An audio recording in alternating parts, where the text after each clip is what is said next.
Yeah. DOS. We here. DOS. K-Tone with me. Hollywood Cook with me. Okay. It's lit in here. It is. Listen. Let me talk about my day. Okay. It was nice. I had a great day.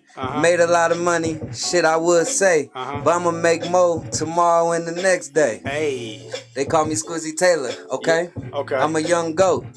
A legend. Hey. For real. See me out? You see my... Oh. You see the ways. Hey. I talk my shit. I'ma walk real light cause I am the shit. For real. Me and K-Tone back to back, the shit is legit. For real. Add Hollywood Cook, and guess what you get? What you you get get? some fly young niggas, cool young niggas, money making niggas, Hey. money making niggas. Hey. Hey, I got 6 figures. Hey. About to get 7, but nigga go figure. Go figure. K-Tone with me. Yeah. Hollywood with me. They ain't gonna rap though. Niggas just gonna look at me and think I'm that though. Yeah.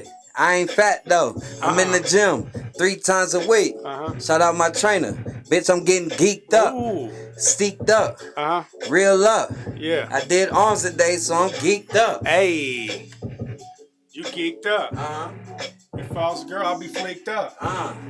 But I ain't. I'm a real G. Yeah. Some niggas probably want to kill me. Ain't gonna happen. They gotta feel me. Yeah. That's the old me. This the real me. Yeah. I can wear pink cause I'm a real guy. Everything I wear is real fly. Yeah. I don't smoke weed, but I'll be real high. Yeah. Until I die. Yeah. I got 4 kids. They all players. You know me. Hold on. Say your prayers. Thank you, God, for letting me wake up today. Yeah. Every day I wake up, I pray. Yeah. I'm grateful and I'm thankful and I appreciate you. Yeah. Amen. Let me say it again. I ain't even tripping on him or him. SQUIZZY and Cook, they're my friends. Actually, they're my little bros. We be hanging like some shell toes. Yeah, Adidas, A-D-A-D-I-S, or however you spell it. All day I dream about sex. Remember that? Yeah. That's what we used to say. Yeah. Outside, that's where we used to play. What you do today? What you do? Hold on, my phone's ringing. Hello? Hey, how you doing? Call me back. I'm on the air. Yeah. What'd you say? Oh, you like my hair? Okay, well, thank you. Yeah, it's getting long. Yeah. Everything I do is hella on. I'm on and then I'm gone. Shout out to the Go Boys. Yeah, we on. We on. GBL, we appreciate you. Yes, sir. All you haters, we don't hate you. Nah. We love you. Love you. Do you love me? Nah. Okay, well, you ugly. Yeah, go to the video. Oh, wait, Cook, what you want to say, bro? Gangsta grills. You feel me? Yeah. DOS, go to the video. We tuned in. We locked in. Caleb Bray. Let's go. Finally found someone you really trust, but you can't follow through.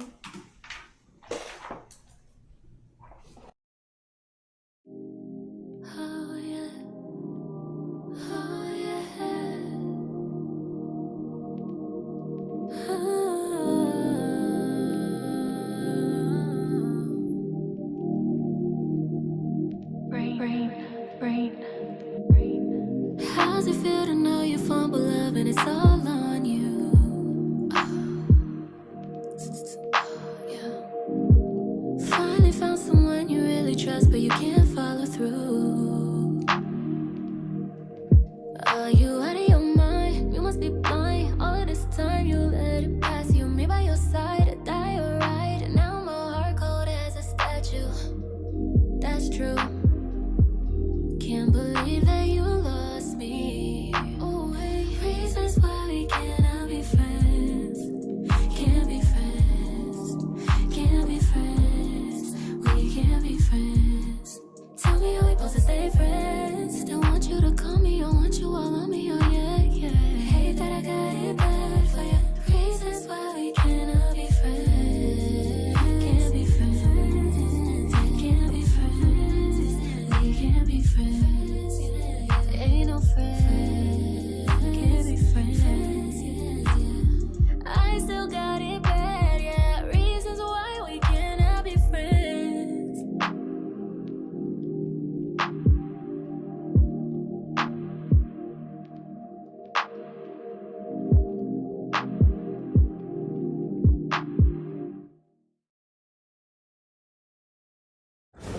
Yes, sir. DOS.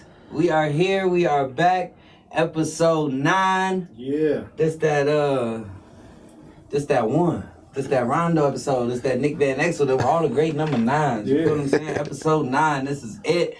I am your host with the most, Mr. Don Julio Don. Mr. Money's Worth. God damn it, I need to think of one more, but I am SQUIZZY Taylor, and I'm with my man, the legend himself, the turf DJ, the goddamn, I'm gonna think of something. He need a statue in the middle of Park Hill, somewhere on 29th. K-Tone, what's happening, my boy? What's up, Squizzy? I'm doing well, brother. How are you? Oh, man, I'm good, man. Blessed, looking good, hair looking all luxurious. I love to see it. You know, healthy. Yeah. You know how we live. You know how we doing. Your hair getting long, bro. Yeah, I'm right there, man. I'm coming. Is you gonna keep it though? Is you gonna? Yeah, I'm in for life. You ain't gonna chop. Never. Okay. Never. I'm here. How you feel though? Like, cause growing the hair is like, it's different, man. It's a whole different journey. It's a different vibe. I mean, I know how I feel. Yeah. How you feel, man? Just locking your hair now and growing it. Like, you feel different? Nah, I was just about to say it ain't hit me, you bro. You feel stronger? Nothing. But I do this all the time. Like, I grow my stuff. This is probably the longest I've ever had it, but I always grow it and cut it, or I grow it and I pledge, and I grow it and get sick of it. So, I don't know. Maybe when it get like yours, I'll be like, okay, nigga, I did something. You know what I'm saying? But I've been here before, so I don't know. But I do like it, though. It's less maintenance. Yeah. You know what I'm saying? Yeah. That's cool. Yeah, I just gotta want to do that more. But that's outside the point. This is the DOS. We here. Shout out. We know we're gonna start these episodes. Shout out to sponsors. Shout out to our sponsor. Shout out to GBL. Yeah. Okay, shout out to the Gold Boys, 5535 West Colfax. Go to them for all your CBD products, your hemp products, some of the dopest clothes in the city. They got the Gold Lab in there, man. They got the skate ramp in the back. It's a very, very, very dope compound. Shout out to GBL headquarters, now located in the 5 Points Plaza. Go to them if you need some studio time, if you need a photo shoot, mix and mastering, you need a tattoo, you need some management help, you need some t-shirts, anything you need, man, GBL headquarters could do it, man. You visit both of them, tell them K-Tone and SQUIZZY sent you. They will be able to take care of you and get you a great price, I promise you that. Last but not least, shout out to AHRR Network. For giving us the platform to be able to come speak to y'all, man, and have the black voice and have black media in the community. We thank them so much. Make sure you like, subscribe, and share their page. And also check out their TV guide, man. They got a lot of great shows, a lot of great content, and a lot of great things going on over here at AHRR Network. Definitely. Show them some love. You feel? That's Mando. Mandatory. You know, today, man, we was keeping it light today, man. I mean, it's episode 9. Yeah. We have a lot of guests all the time. Yeah. Sometimes we just kind of want to do our thing. Yeah. But we have to bring our family. Friends, man. Bring our friends. Sometimes we just bring friends. Yeah. And we just vibe and just talk about the world. You feel me? What's going on? Yeah. How we feeling? Make sure our mental health is there. Yeah. You know, make sure everything's good. Yeah. So with no further ado, I would like to introduce to you. Ooh, with no further ado. Save that, nigga. We said that weekly. Okay. Let me start over. With no further ado, I would like to introduce to you, Mr. Downtown. Since you took that from me, I'm gonna get. Damn, you gonna cut to him before my. Damn, Mr. Downtown, Mr. Market Street. Okay. Got down. You can call him Blake Street too. Blake Street, Mr. Blake Street, Mr. Dallas, Texas himself. You know what I'm saying? Originally from the real LU. You feel me? A real LU graduate. Okay. Mr. Hollywood Cook is in the building, ladies and gentlemen. Love. Man. What's up, my boy? How you feeling? I'm just on this light-skinned legend type stuff. You know what I'm saying? That. You know what I mean? If you want to add something, you got to throw that in there, sprinkle that in there. You know what I'm saying? But I appreciate y'all having me. Let's chop it up. You know what I'm saying? No, we're going to chop. Yeah, we're going to chop. We're going to talk about all type of things, man. But with DOS, Digital Online Showcase, the thing that brings us all together is the music. We all know each other from somewhere or another from music, right? Facts. So we like to start each show with the music. So we got a few songs from some dope unsigned or unfound, very talented independent artists, or very not talented independent artists. But we start by playing their music and just giving some honest feedback. So if you down to do that with us, We need your help with that, and then we're gonna get into some dialogue. Let's get it. Let's get it. All right. Yeah.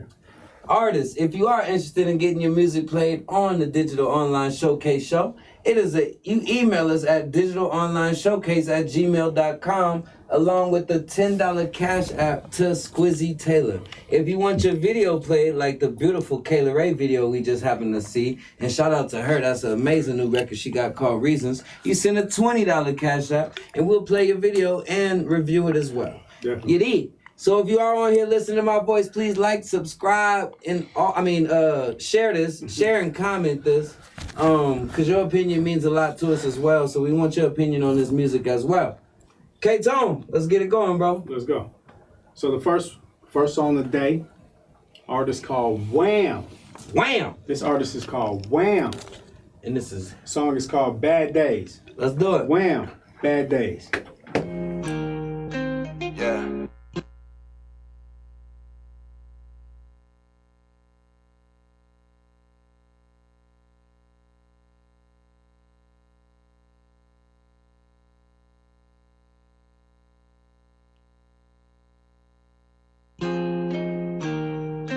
Yeah, you know, blood pressure 203 over 165, you know, stressing about life, thinking about things like it's gonna make me better, you know, instead of moving forward and getting to the business. I dwelled in the past, no more.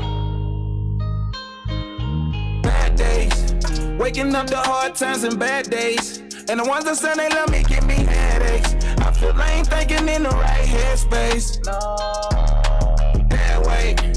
I've been carrying a lot of dead weight. When I seen that BP screaming, I was scared straight. Doctor said that I might die, and I'm like, not today. No. Had to cut off toxic energy. They must think I'm Joe Clark, how they lean on me. I've been on my grind trying to find my peace. They been sticking around trying to find out things, and it's fine by me. Ready to smile more. Holding on to anger, have me stressing, I know I'm more. I know them demons, they gon' test me, and now I'm sure I'm about to pull out in my best and make a man more. Just know you asked for it. Sitting in the crib, got my back against the headboard. Thinking how real life don't got and do I got the head for it. Trying to make this music top whatever on the billboard. If you don't think the music hot, then you ain't got an ear for it. Trying to use faith to my advantage. Believing in myself when half the world can't even stand me. Say that I see wealth, they act like they can't understand me. Now I'm on the shelf, the feeling you can't understand it. Depression and aggression mixed with obsession, it tested me. Going through the lessons and them levels had me extra weak. Thinking about my babies and my lady that was helping me. Dreaming I get all I want and everything I'll ever need. When I was in them projects, I didn't think that I would ever leave. But going through the process, get you to the hills in Beverly. And I ain't close to stopping, they told me I'm what the culture needs. And if you try to stop me, it's gotta be done through casualties. I had enough of bad days. Yeah.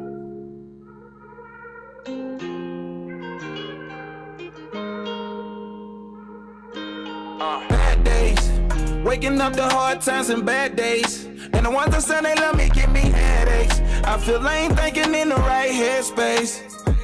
I had enough of bad days.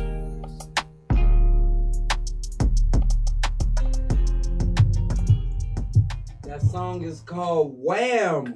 Or the artist's name is Wham. The artist's name is Wham. The song is called Bad Days. Wham! The song is called Bad Days. Cook, what you think about that one? I'm not gonna lie to you, it's like that new wave, you know what I'm saying, that kind of emotional rap. Not only that in a negative way. It's tough though. It's tough. I like the melody. You know what I'm saying? Okay, K-Tone? I think that song was cool, man. It reminded me of what's relevant today. Like, who would it remind me of? Like, you know, some Mo3 or some Rod Wave, some T-Rail, some that type of vibe. The emo rap. Yeah, emo rap. Yeah. Respectfully. Yeah, it was cool. I think it was dope, man. I like this voice. I like this voice a lot. I thought his content was dope.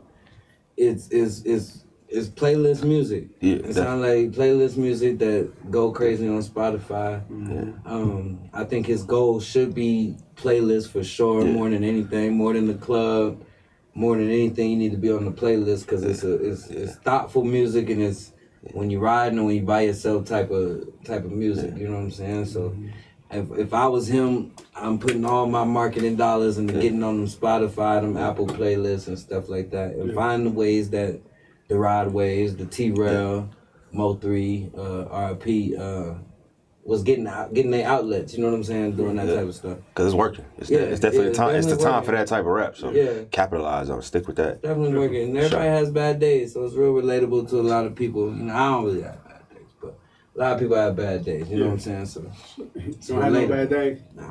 None? Every day? Nah. I feel you. It's no a blessing every day. Yeah, it is. Every day's a blessing. Every day that I'm vertical and not horizontal is a good day, baby. You feel me? That's how I'm coming. But yeah, shout out to him. What's the name again? Wham. Wham.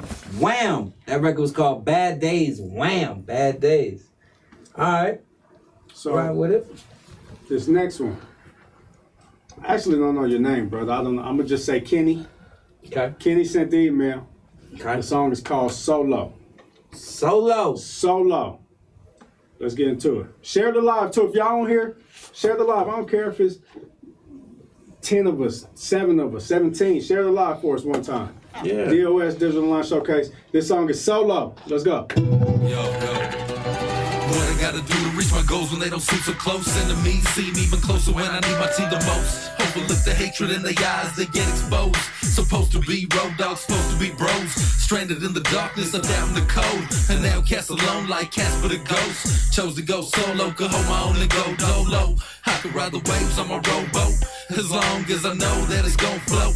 Through stormy weather and drastic measures, through situations that was packed with pressure. From days I was lacking cheddar, climbing to finances, I'm stacking better. Now I got traction, can't slip or slide, grinding non-stop. They say get a grip, but I was lost in the gridlock. Bounce with 4 ounces, laugh if they doubt it. Counting large amounts here, higher than the mountain. Splash, now we floating, floating from the potion in the lack. I think they lost now. What we gonna do to bring them There's back? There's a monster in me, thirsty for Molotov cocktails. Guess why I breathe fire. Lay back, turn it up, let me reach through the speaker. Why? So I tried on the verge of just giving up. Broke my back fighting all the criticism giving us. Envision us going to jail twice for the drugs I was selling. 1 out of 2, it's cause it was talent. Still feel the same except now I'm a felon.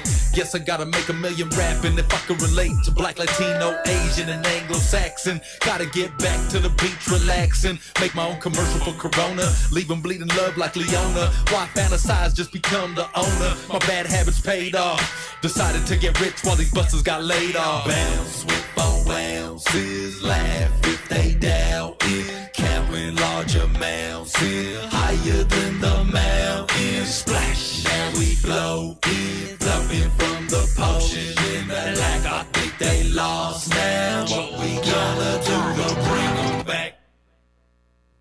Solo. That record is Solo by Kenny. We don't know his artist name, but we're gonna go by Kenny. Kennie. Solo. K-Tom, what you think, man? I didn't. Okay. No, seriously, man. I think that thing was way outdated, bro. Like, Okay. I mean, was it? I don't know when they come out. Like, that's what I was at. Okay. Like, Go ahead, bro. You're not about to get it. I'm not. I ain't in it. No. I ain't in it. I ain't really trying to diss, man. I'm just like, bro, bro.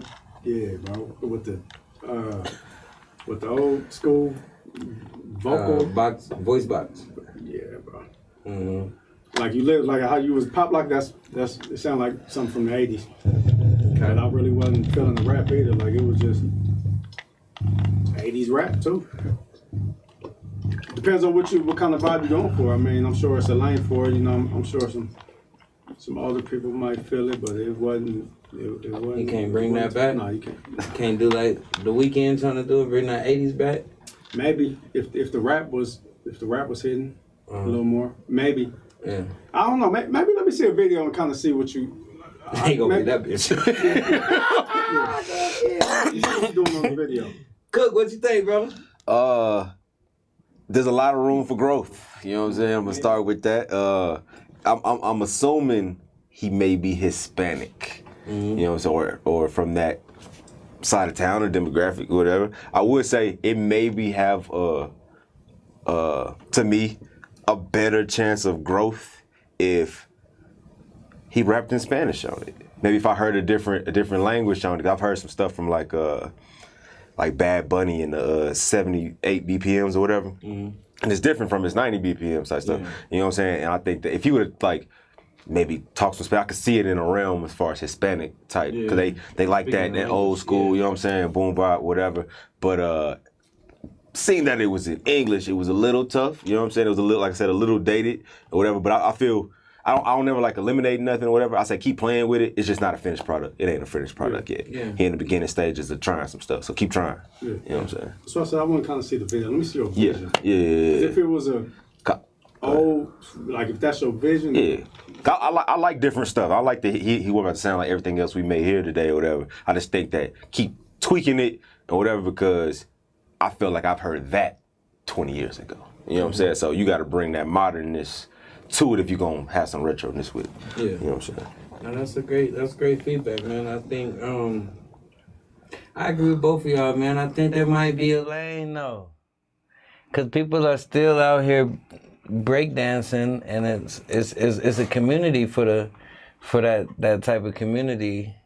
There's a community for that type of community of breakdancers and pop. I was somewhere Sunday, and the whole place is in there getting it, jigging. You know what I'm saying? So it is a community, but I agree with y'all that just because it is a community, you still got to have some modernness to it, like how the old school feel, but today's technology, you know, with the voice box, make sure your voice box does sound up to date, and you know the quality of music is still there, and your lyrics could still be updated. You can have the old school beats and all that type of stuff feel, but you gotta talk about modern shit. You know what I'm saying? So I get what y'all saying. He might be on to something, he might not. I think we can agree that song wasn't it, but stay down your lane and see if you come up with something. If you have a video to that, send it. I want to see it. If you have a video to it, I want to watch that. Yeah. Shout out Kenny. That record is called Solo. Let's keep it lit, Tom. Up next, we got Mike Minded. This song is called Pressure. Mike Minded, Pressure.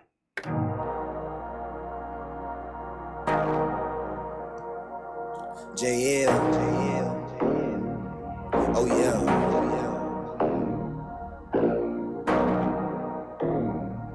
Oh yeah.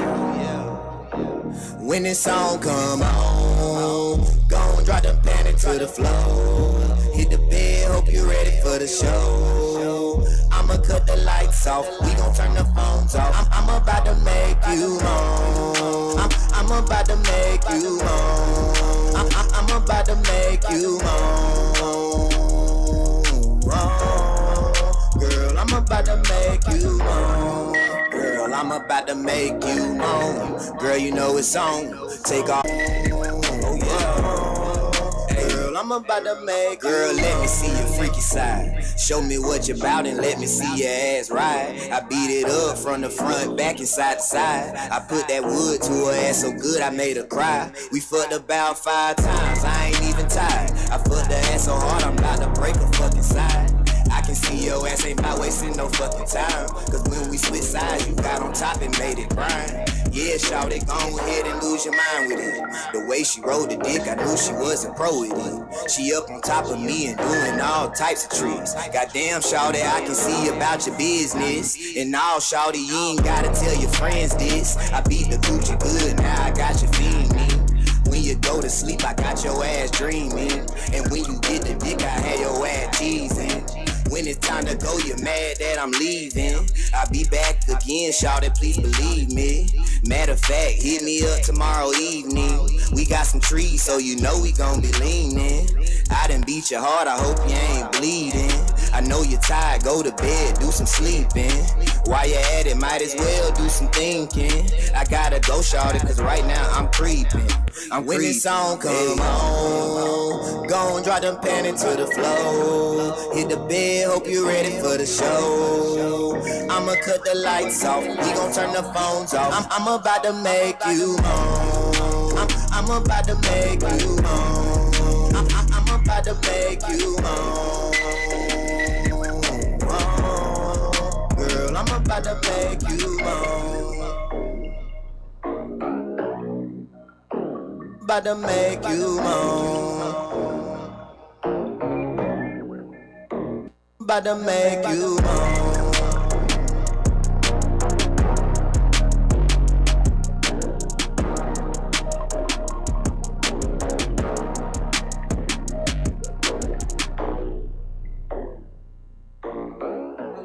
That is JL the Whiz Kid.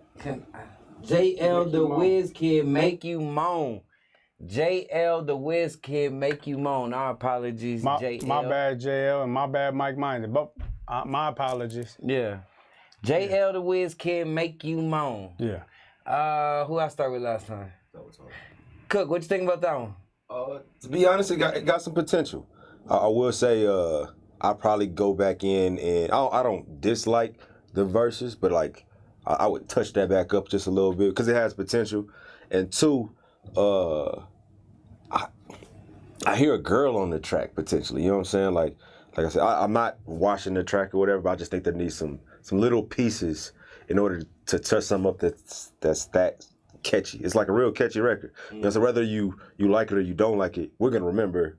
I'm gonna make you. You know what I'm saying, or whatever it is he's doing. You know what I'm saying. But I think I can hear a girl doing that hook. You know what I'm saying, and kind of melodizing it or going back and forth maybe. You know what I'm saying. But it got radio potential. I just think it needs to be fine tuned or whatever and make it. I want to use the word efficient, like something that's like efficient. It's look, touch it up a little bit, but that's about it though. Yeah. Touch it up.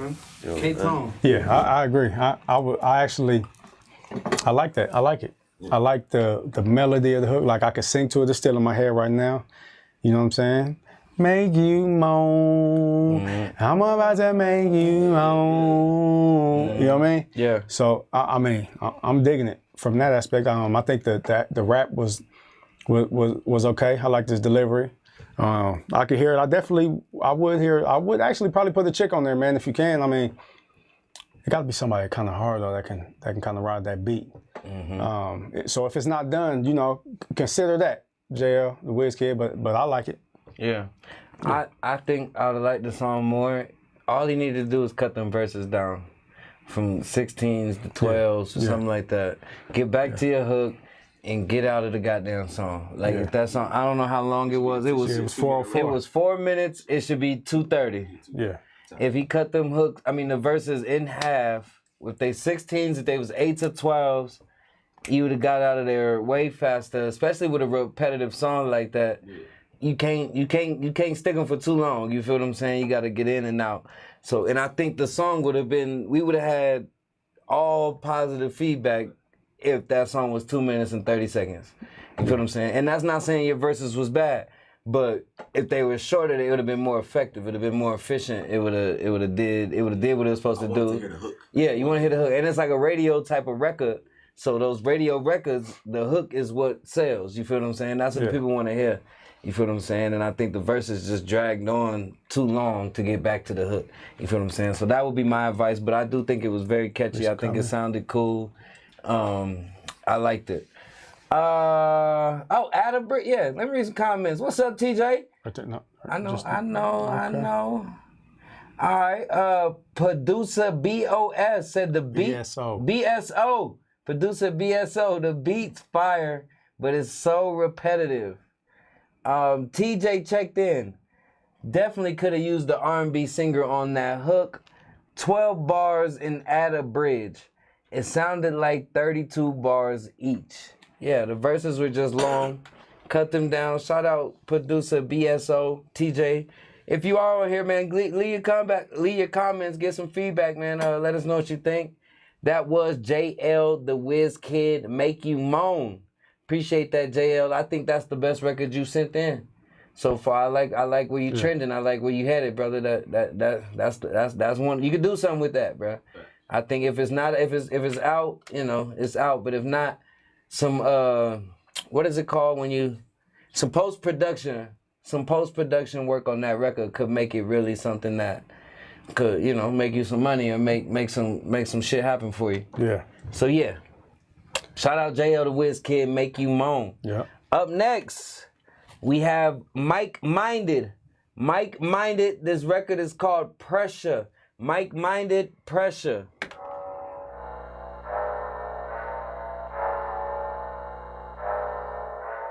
Mari.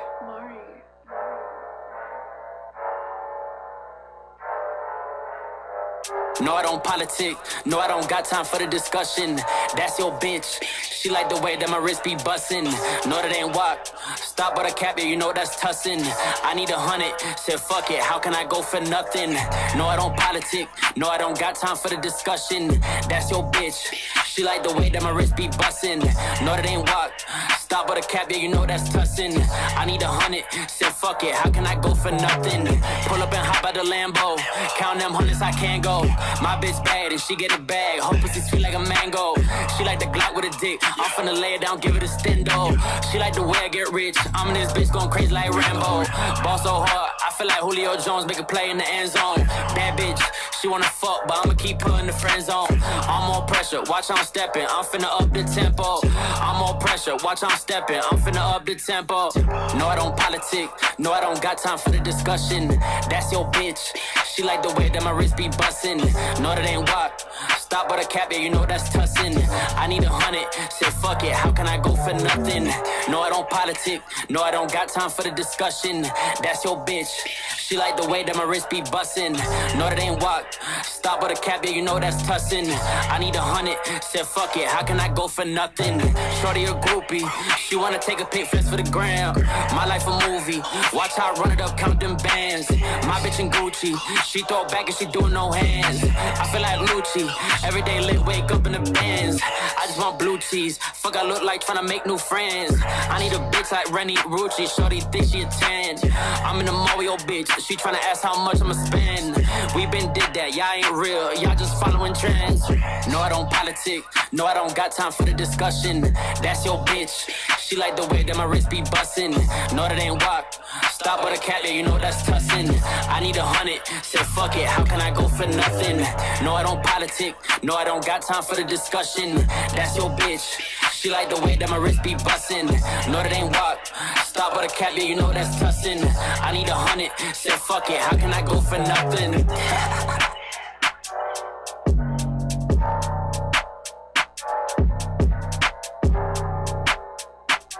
That's Mike Minded. Mike Minded. That record is called Pressure. Mike Minded Pressure. K-Tone, what you think, bro? I think the record was okay. It sounded like some Pop Smoke type beat. I think it was kind of busting. I'm not sure like where I would fit that in though. You know what I'm saying? It was okay. It was okay. I can't say it was whack. I can't say it was real good. I think it was a mediocre record. I think he could rap. He sounded like he could rap. You know what I mean? I might want to hear some more music from him though, but I think it was okay. It was an okay record. Okay. Cook, what you think? I see where you're going, and I think it works. I think like for the demographic that I cater to on the weekends or whatever, it can fit in there. You know what I'm saying? It's a record that can fit for sure. I think he should elaborate on it, keep elevating that. Maybe I think he found a lane potentially because he definitely got a bounce to it, definitely rides or whatever. I think that I said the only thing I would have added to it, and hearing that what's it called, the New York drill or whatever it is, I would add some ad libs. They go crazy on the, you know what I'm saying, the gunshot, you know what I'm saying, like talk your get like, cause he in the pocket. Yeah. Just elevate the pocket so that it stands out as a hit, you know what I'm saying, or whatever. Because it bounced. He rapped, like you said, he could spit or whatever, and it was catchy to a certain degree, and the beat was hard. It just like I feel like he was testing the waters, and he may be on something like, to get in there and swim. You know what I'm saying? Do you think? I liked it. I liked it. That's good feedback. That's good feedback. I think y'all kind of said everything. I think he's definitely on to something. I actually do like his voice on those beats. He sounds like there's two type of voices that could be on those beats. The type of voice like him and like it's not Lil TJ, but one of them, and they got that higher pitched voice that sounds cool in them, or you gotta have a hella deep voice like Pop Smoke and those type of dudes. So I think his voice fits on those type of beats. I agree, it's just missing energy, and he was rapping good, but again, I'm a sucker for a hook. All I heard was a lot of rapping, and I need the hook to stand out more. You know what I'm saying? I'm a sucker for a hook. I need that hook to bring bring me a little bit more, you know what I'm saying? But yeah, that's how I feel about it. Okay. Minded We got some pressure. Oh, let me see. First of all, TJ said you should replace the KE with a C and make your name Mike Minded. It's a good idea. Yeah. Yeah. Okay. It's giving TikTok vibes, definitely. Too many bars started with I. Variety in those verses will give it a chance. The New York style is for him, but it needs to be spaced out. Cook said that perfectly. Ad-libs. You gotta go crack that. Just take like tap into the takeoff school. Yeah. Just go crack, you know what I'm saying? Like I need to feel like you gonna hurt somebody. Yeah. You know what I'm saying? Y'all remember yeah, all that. Yeah, go. Yeah, lose. Yeah, all that. You know what I'm saying? But he owned something though. He owned something. All right. Nah, that's good feedback. That's Mike-minded pressure. Yeah. That. All right. Last one of the day, and I think we got a video. This is Megatron and Hanzo the Phantom. This one is called If You Know, You Know. Megatron and Hanzo the Phantom, if you know, you know. Let's get it.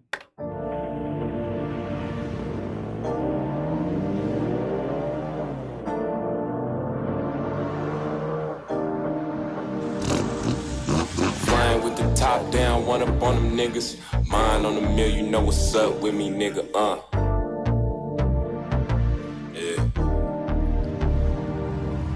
Flying with the top down, one up on them niggas. Mine on the mill, you know what's up with me, nigga. If you know, then you know. Can you hear me? I need to know. Can you feel me? I need to know. Cause if you know, then you know. Cause if you know, then you know. Yeah. Cause if you know, then you know. I've been in the zone, stacking up, getting my paper right. Turned off my phone, needed some distance for peace of mind. Smoking this strong, been up all day, making these plays at night. These niggas bold, it's a scary sight. Stay switching lanes, but they can't hang with us. Or match game with us, big dog. Let my nuts hang like orangutans. And my niggas bang a ton, 20K to speak to us. Snap my fingers, do my step, you turn to dust, I can't be touched. These niggas look linear, my vision polar. Don't mean it be cold, but she can't cry on my shoulder. Gas pack, cushion my cologne, pressure my primary order. No need for special rings, you won't need a decoder. Just know the right order. Pussy, money, weed, and please have some decorum. No shoes in my house, the floor just got buffered. These rappers food in the cupboard, and they looking like supper. Ass up, face down, she like when I'm giving orders, she tryna mull it over. Flying with the top down, one up on them niggas. Mine on the mill, you know what's up with me, nigga. If you know, then you know. Can you hear me? I need to know. Can you feel me? I need to know. Cause if you know, then you know. Cause if you know, then you know. Cause if you know, then you know. Ay. You didn't understand then, but I bet you do now. Holding down the energy, puffing on the precious loud, stepping like an elephant in my white cement 88s. My Colorado Rocky fitted. I'm a Green Valley 8-box, state Chevy 212s, riding spokes through me scrape. Niggas cap a lot and talk a lot of shit. See, I be dropping drip, she swallowed all of it. Get over my custom jacket, I know you proud of us. Couple grand on the dunks, man, that shit was light to us. Blowing pressure jet fuel, she wanna get high with us. Adjust to the flyest wave, pouring up libation until we say grace. She gon' bounce that ass and shake them titties, throw it in your face. I was rolling up a wood while your bitch feed me grapes. Ducking lanes in the holes in the jakes, off the top, blowing hair in the wind, on a mission, stacking dividends. Flying with the top down, one up on them niggas. Mine on the mill, you know what's up with me, nigga. If you know, then you know. Can you hear me? I need to know. Can you feel me? I need to know. Cause if you know, then you know. Cause if you know, then you know. Cause if you know, then you know. Ay.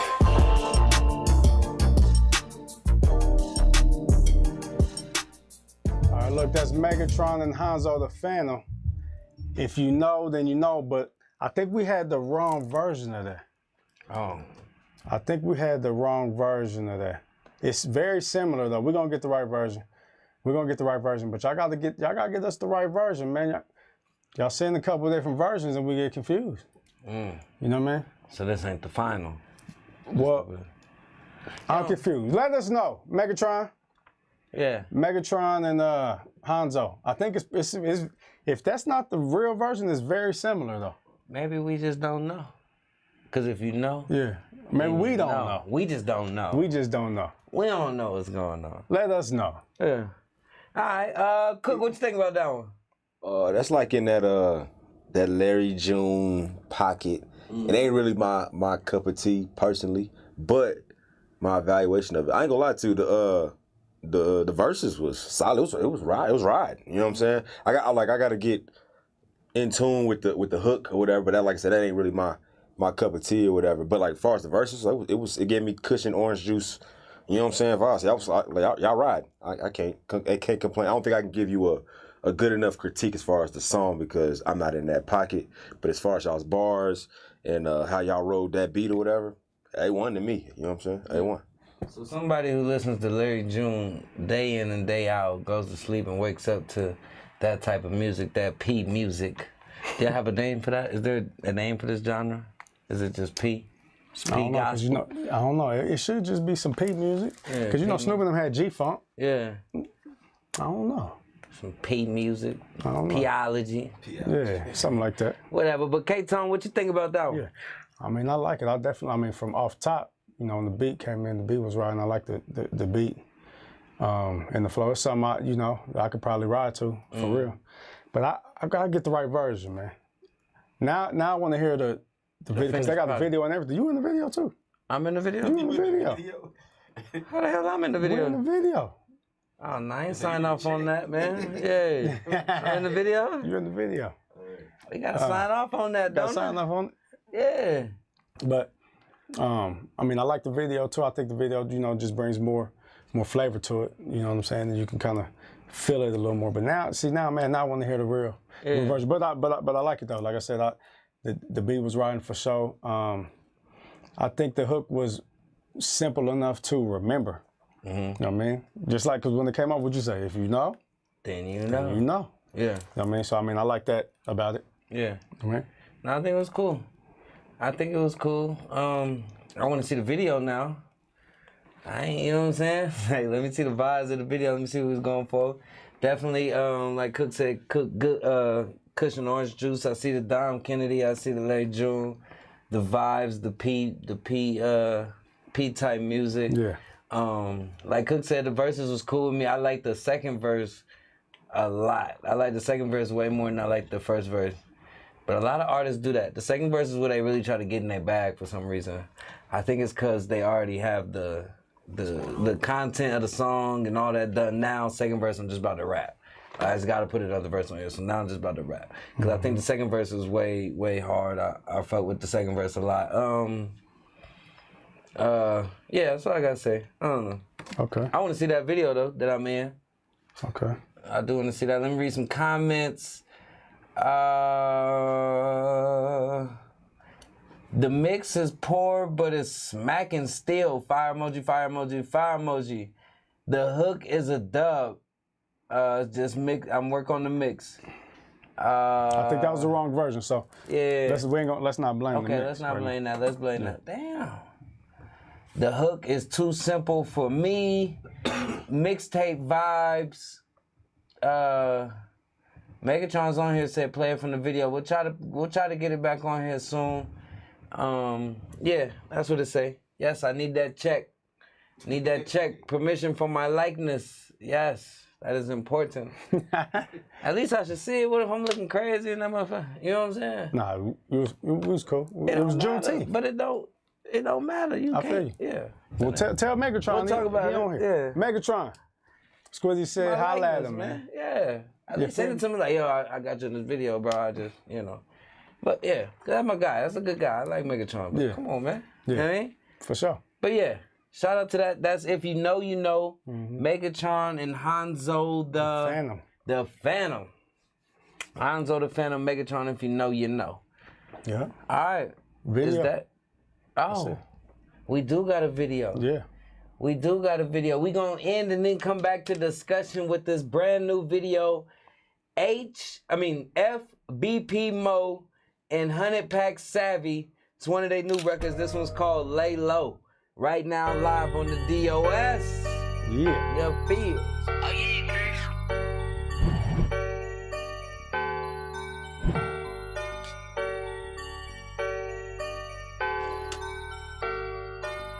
100 shots out that Draco. Bitch, I'm from the West. 100 pack from the ACO. Sending shots, tell that nigga better lay low. For the cops, we just tryna get a bankroll. Ayy, 100 shots out that Draco. Bitch, I'm from the West. 100 pack from the ACO. Sending shots, tell that nigga better lay low. For the cops, we just tryna get a bankroll.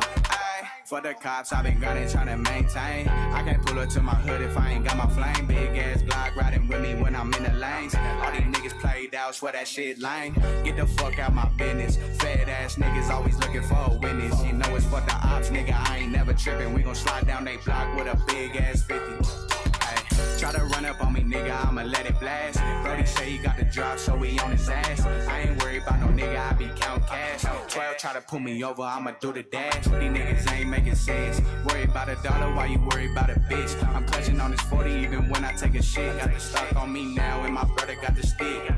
Ay, 100 shots out that Draco. Bitch, I'm from the West, 100 pack from the ACO. Sending shots, tell that nigga better lay low. For the cops, we just tryna get a bankroll. Ay, 100 shots out that Draco. Bitch, I'm from the West, 100 pack from the ACO. Sending shots, tell that nigga better lay low. For the cops, we just tryna get a bankroll. Ay. I'm in this bitch with my nigga Mo. She came in regular, then she left with a pigeon toe. That means I gave her the different stroke. Who wanna shoot dice? I got 100 on a 10 of 4. I bounce out tripping. If it's lit, then I got the smoke. He never been in a Rolls Royce, now his ass a ghost. Hold up, Mo, wait a minute, let me chill out. They call me 100 pack savvy, cause I bring the pills out. If I don't got stick, I'll punch you down, knock your grill out. I can't hear shit your ass saying, we real loud. Somebody said he wanted smoke, let's have a grill out. I just waste some walk on my pants, had a spill out. My nigga from the West, I'm from the A, we box stay, baby. Born and raised here, bitch, you know the box stay made me. Smith the West and line a nigga up. I am not fading. All that sneak dissing on the net, that shit not gangster. 100 shots out that Draco. Bitch, I'm from the West. 100 pack from the ACO. Sending shots, tell that nigga better lay low. For the cops, we just tryna get a bankroll. Ayy.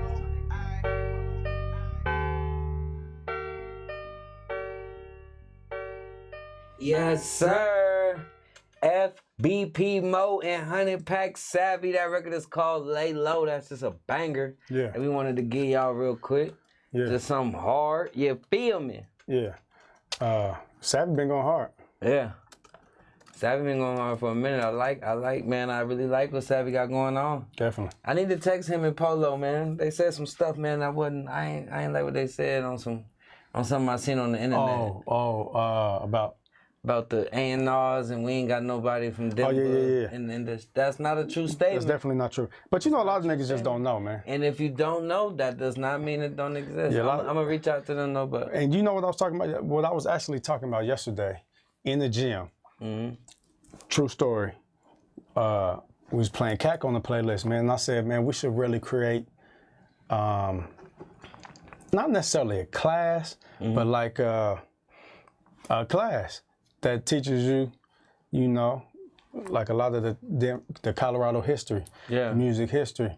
That put the artists through it. Now you gotta go to this class, man. You gotta understand some of the artists, man, that paved this way. Like a lot of niggas couldn't do what they doing right now if it wasn't for certain niggas, man. Absolutely. Rest in peace, Colfax Cag. He's one of them. He's definitely one of them, nigga. That the independent game, man, that helped nigga kick the dough in on the radio and all that. Yeah. You know what I'm saying? I remember being in high school and seeing this big bus. Yeah. Was that, what you call that, bus? The van? We called it the Mobby van. The Mobby van. I remember seeing that when I was in high school and middle school. Everywhere. Yeah. And, real deal. You know what I'm saying? So, I don't necessarily agree with that statement, you know, but that's kind of their reality, I believe. Yeah, I get it, though. No, I get it 100%. Yeah. Because I forgot what it was I said years ago, and it was either you or Tux had to tell me the exact same thing. Yeah. Like, just because you don't know don't mean it never happened. Right. You know what I'm saying?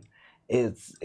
And I forgot who told me, but it's like, it's our job to tell niggas. Like, you know what I'm saying? As the older, I guess I'm considered the older generation now, it's our job to get this information. It's not just about music, it's about all black. We done talked about all black history. It's our job to make sure our kids know about Emmett Till and all that type of stuff, because where else are they gonna learn it? You know what I'm saying? The way black education gets is all our shit is only through word of mouth and somebody being able to get a game up. Right. There's nowhere else they gonna teach anything about our history. You feel what I'm saying? So just to chime in though, like I don't think what he said was necessarily wrong. Sometimes you need that little bit of ignorance out there for y'all to see, to be able to respond to, because nobody's saying anything that history dies. You know what I'm saying? So sometimes it needs somebody to challenge, like, man, ain't this there? This ain't, you know what I'm saying? You need somebody that's just boisterous. Yeah. You know what I'm saying? Whether it be arrogant, ignorant, towards, not ignorant in a negative connotation, but like, you know, somebody just out here loud, like, man, where this at? You know what I'm saying? You don't never know what a 7-Eleven at if somebody don't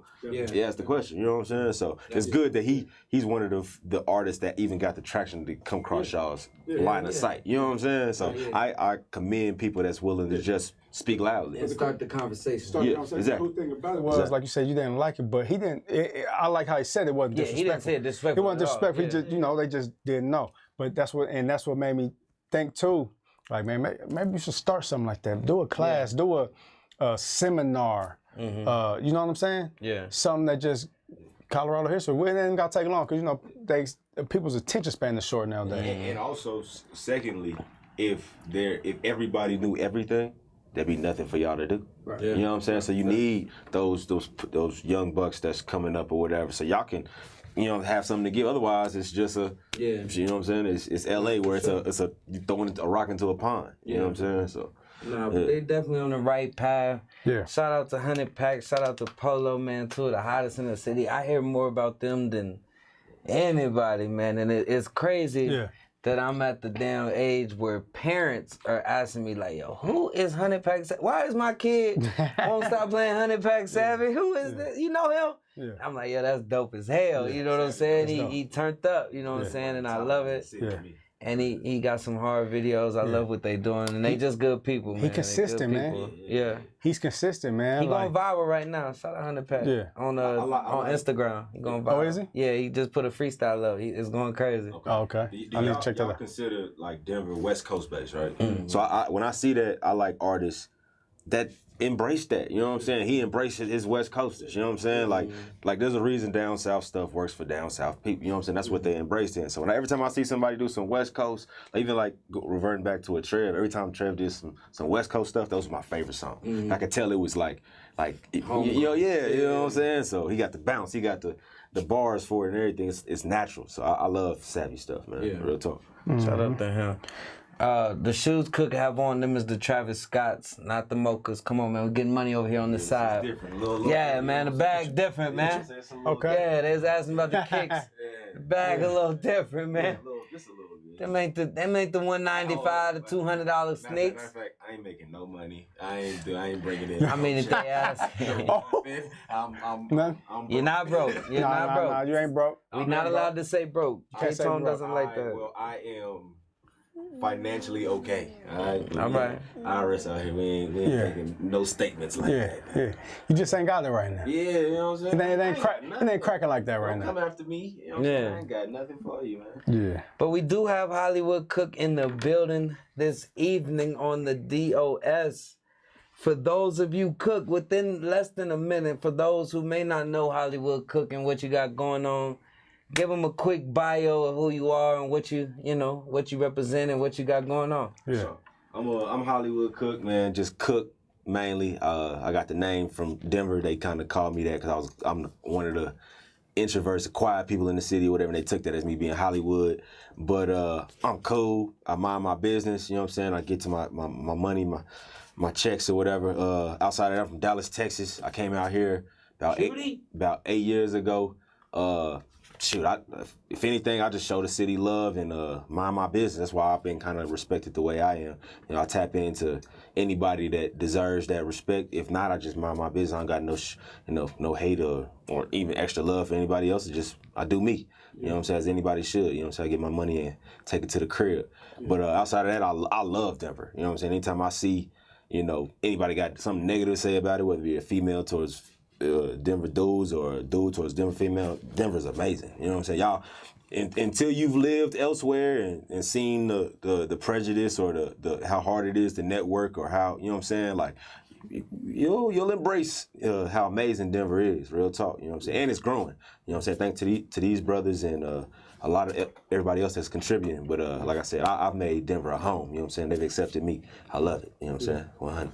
No man, but you definitely made your mark, put your stamp down. You know what I'm saying? Yeah, I appreciate it. I think you are a big contribution to the culture. This past how many years you been here? I've been here 8 years. I've been eight. I think you've definitely had a big contribution to the culture that a lot of people might not know. I'll be telling niggas all the time. I try to stay humble on that. Hey, man, I try to stay humble. Squizzy cracking, Squizzy the face, cook the brains. I do a lot of behind the scenes. Right. You know what I'm saying. I'm a businessman first, and a lot of the work I done was definitely behind the scenes. I done locked in some of your favorite venues, whether it been of the new age. Okay, well talk to him. You know what I'm saying? Come on, man. You know what I'm saying? I brought what in you responsible for it, man? Big Wave Saturdays at AHRR. You know what I'm saying? That whole wave. I don't care who mentioned anything, but if it ain't Allo or me, hey, those are the two that brought that into the forefront. Yeah. Followed up by Dorchester, you know what I'm saying, Circus Saturdays. Of course, I did it with my team, my squad, but I locked in that deal for Circus Saturdays, which I think is probably one of the most legendary nights of the current generation of Denver nightlife. You know what I'm saying? You know what I'm saying? Ever. Yeah, you know what I'm saying? But like I said, I've tapped in with just about every owner, you know what I'm saying, down here, and anything that, regardless if you know me or not, you probably celebrated your birthday in the last 8 years at where I provided the entertainment and the social gathering for whatever. As far as like I call myself Mr. Saturday Night. Right now I'm at Beta. You know what I'm saying? We doing 1,000 plus. You know what I'm saying? If it's Saturday, I've been your guy for about 7 to 8 years. I ain't gonna lie to you. You know what I'm saying? But no. So look, let's talk about that, man, because consistency is key. Shout out Savvy. Shout out AP. Consistency. I remember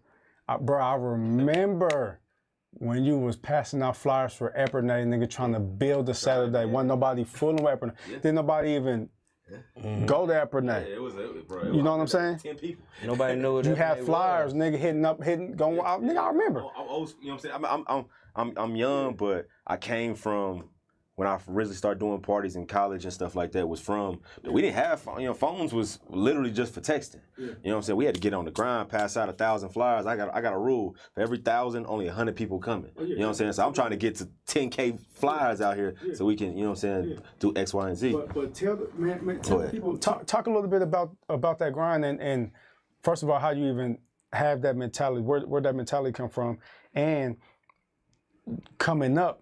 And in that age, how did you even did you go in and talk to the owner? Did you say, look, give me the worst night? How did you do that, build that, create that to where it was? Nick, that's the easy one. So when I got out here, I think I took probably about 3-4 months, myself, and I just politics, moved around the city, and a lot of cats that come to the city, they way too aggressive. They way too, I'm trying to do this. They way too, I'm trying to work. They all this, you know what I'm saying? So every time, I'm gonna keep it 100. Every time I was out at a Cold Crush, at a Bar Standard, or wherever we were at or whatever, I made sure I shook the right people's hands. Like I went and shook every gangster's hand. Somebody who looked like they had something with authority, and just not on some I wanted to know you, just respect, man. Like, you know what I'm saying? Showing I didn't have to introduce my name, none of that. It was like, bro, I could see that people respect you, X, Y, and Z, all the way to owners, all the way to the women, and not even being thirsty. I was like, you can ask every woman across the I was probably one top 10 most respectful, people around or whatever. It was just like, you know what, you gonna remember this face, you know what I'm saying, or whatever. And that led to. I realized that at that point in time there was a trend, and shout out to some legendary promoters out here, 3 Deep, and as well as yourself, K-Tone, or whatever. And I realized there was a time where there was room for new. You know what I'm saying? There was, I think people got trapped into the same 400 people that go everywhere. You know what I'm saying? And I started seeing out of towners and stuff like that, whatever. And I told Squiz. I was actually upset with him when I got out here. I was mad. I was like, bro, I understand being a little bro, but you should never move like one. You know what I'm saying? I didn't like, and I knew Squizzy Taylor as a star. You know what I'm saying? This is who put me on DJing. This is who taught me how to get down. You know what I'm saying? This is who put me on Squizzy. You know what I'm saying? So I'm like, bro, nah. we going, if they going this way, we going that way. You know what I'm saying? So I bet it on myself. I went to a place that didn't have really, you know, nothing in there. And I was like, you know what? We gonna try it from the ground up. Regardless if it win or it fail, I feel like there was enough room for something else. Because the people that loved those other events that were going on, like, they can go there. Like, I'm walking down 16th Street, I'm walking down Market, there's another 3,000, 4,000 people out there, you know what I'm saying? So out of respect for them, I didn't want to hop in the lane of the great K DJ, the great Top Shelf, the great Squizzy Taylor and stuff like that. I was like, I could have easily went to 3 Deep and, hey man, can y'all put me on? I'm a pretty good DJ or whatever. Or I could have developed my respect, not asked for necessarily a handout because I'm the new guy. And I was like, you know what? We gonna try something else, regardless if it works or it doesn't or whatever. We gonna put our best foot forward. So I like, and I see this with a lot of like people in any industry or whatever. Like, man, you gotta keep like throwing stuff at the wall. You know what I'm saying? I just wasn't a quitter. Right. You know what I'm saying? Like I was gonna do my best and I wasn't a quitter. If you do that, you mess around gonna stumble into something. A lot of people they make excuses. I was like, I'm not the person online looking for support. I never asked for a repost, and that's not a problem. You know what I'm saying? But it was more so like people respect or people pull up to the people that's working the hardest. You know what I'm saying? So I'm in the street, flyer on every car, making my own flyers and stuff like that, whatever. You know what I'm saying? Just trying to be different, trying to stand out. I was talking to girls, trying to figure out free table. You know what I'm saying? Anything I could, because if I could get just 100 people in here. Yeah. And it's crazy that we talk about this story. I used to try to get my home, you know, we are the gang, Squizzy or whatever, and I was trying to get all the home, Trev, AP, all of them to like, bro, I got some shit, like shit is actually popping. You know what I'm saying? They never come. They always go in the bar standing. And as rightfully so, it was lit. You know what I'm saying? But then I think it was like my birthday night, and I booked Squiz, and I was like, bro, this gonna be crazy, bro. Like I'm trying to tell you, I really got some hoes, you know what I'm saying? Some hoes that's like pull up, it's like it's bad, you know what I'm saying? But anyway, we threw my first birthday party, and I probably I don't even think I made a profit. I think I did it just to build the name. I think I probably spent on promo probably about like $2K, and I was like, bro, I went crazy. You know what I'm saying? I was like, man, this is gonna be a success, and it actually was. Packed out the building. Like I said, I made no money that night, and I made sure he got taken care of. And like every time after that, man, it was kind of like you know what I'm saying? They seen it. You know what I'm saying? They seen it. And they may not know me. I used to be the light skinned DJ. They're like, man, who the light skin? People used to confuse me with Top Shelf, and I was like, and I like no respect to Top. You know what I'm saying? I was just like, man, I gotta figure a way to get my, you know what I'm saying? This cook. You know what I'm saying? Stuff like that. But I did it. Put my foot to the ground. I didn't make no excuses. And shoot, you know what I'm saying? I tapped in with the right people. I showed the right people respect, and I didn't do too much. I'm not an extra. No, yeah. You're not extra. Been extra, man. I think your most your best attribute, man, is your humbleness. You know what I'm saying? You're real humble. You don't really. You listen more than you talk. You know what I'm saying? Around there, at the crib, you probably be talking trash to Squizzy. I'm trying to figure out how to do this interview because I know all this stuff already. So I'm like, what can I ask this nigga? How can I get in without, you know what I'm saying? That's why I'm being quiet right now. But go ahead, finish your question. Nah, I'm just saying, you know, I think that's a great, that's a great attribute, and I think that's what has carried you so far, especially in another city. You know what I mean? I'm gonna keep it 100. Being so observant, I like it's, and this is in any form of life. Literally just do the opposite of what you see. A lot of people do the wrong thing right in front of you. So I've seen plenty of out of town niggas over here being like being the nigga like different niggas can't try me because I'm from whoop de whoop, or the niggas to be like, you know what I'm saying? Like that's just, first of all, that's corny. Second, there's real niggas everywhere. But third, like, don't do that. You know what I'm saying? Like I like girls will tell you what they don't like. You know what I'm saying? So if you're the thirsty nigga that's doing too much or whatever, just do the complete opposite. You know what I'm saying? So that's a lot of things that I'm very observant, and you're not gonna have to tell me twice what not. Cause if I see him fail, I'm not about to shoot at her the same way. You know what I'm saying? I done seen all of us get hated on, bro. All us DJs. Bro, I ain't never heard nobody hate on Cook. I can honestly say I was trying to think, just while you was talking, I was trying to think, man, have I heard some? Bro, I don't think I've ever heard anybody. Me personally. Me personally. It happens. You know what I'm saying? But showing respect, like you're not gonna catch me like, let's say somebody DJing or whatever. I'm not gonna be the person that hops on stage with them looking, you know what I'm saying? I'm like, good shit from a distance, you know what I'm saying? I stay out the way. I don't want to be in none of the mess. And I will say, there's a culture out here. If you're doing too much, you're gonna get pulled into it out here. You know what I'm saying? So I was like, let me So saying that, how do you do that? How do you just stay out the way? How do you make sure you ain't in the business and you still handle your business while being out there? I got a better question. How do you stay out the way but still stay relevant and popular and let people know you are Hollywood Cook, as well as staying out the way with how you were speaking on? For sure. So there's a population of people that are fighting for the same thing out here. You know what I'm saying? Whether it be rappers, whether it be, of course, DJs occasionally, whether it be promoters or whatever, and they honestly don't realize that they're talking to the same Facebook community every time. You know what I'm saying? And it's like, my whole thing is,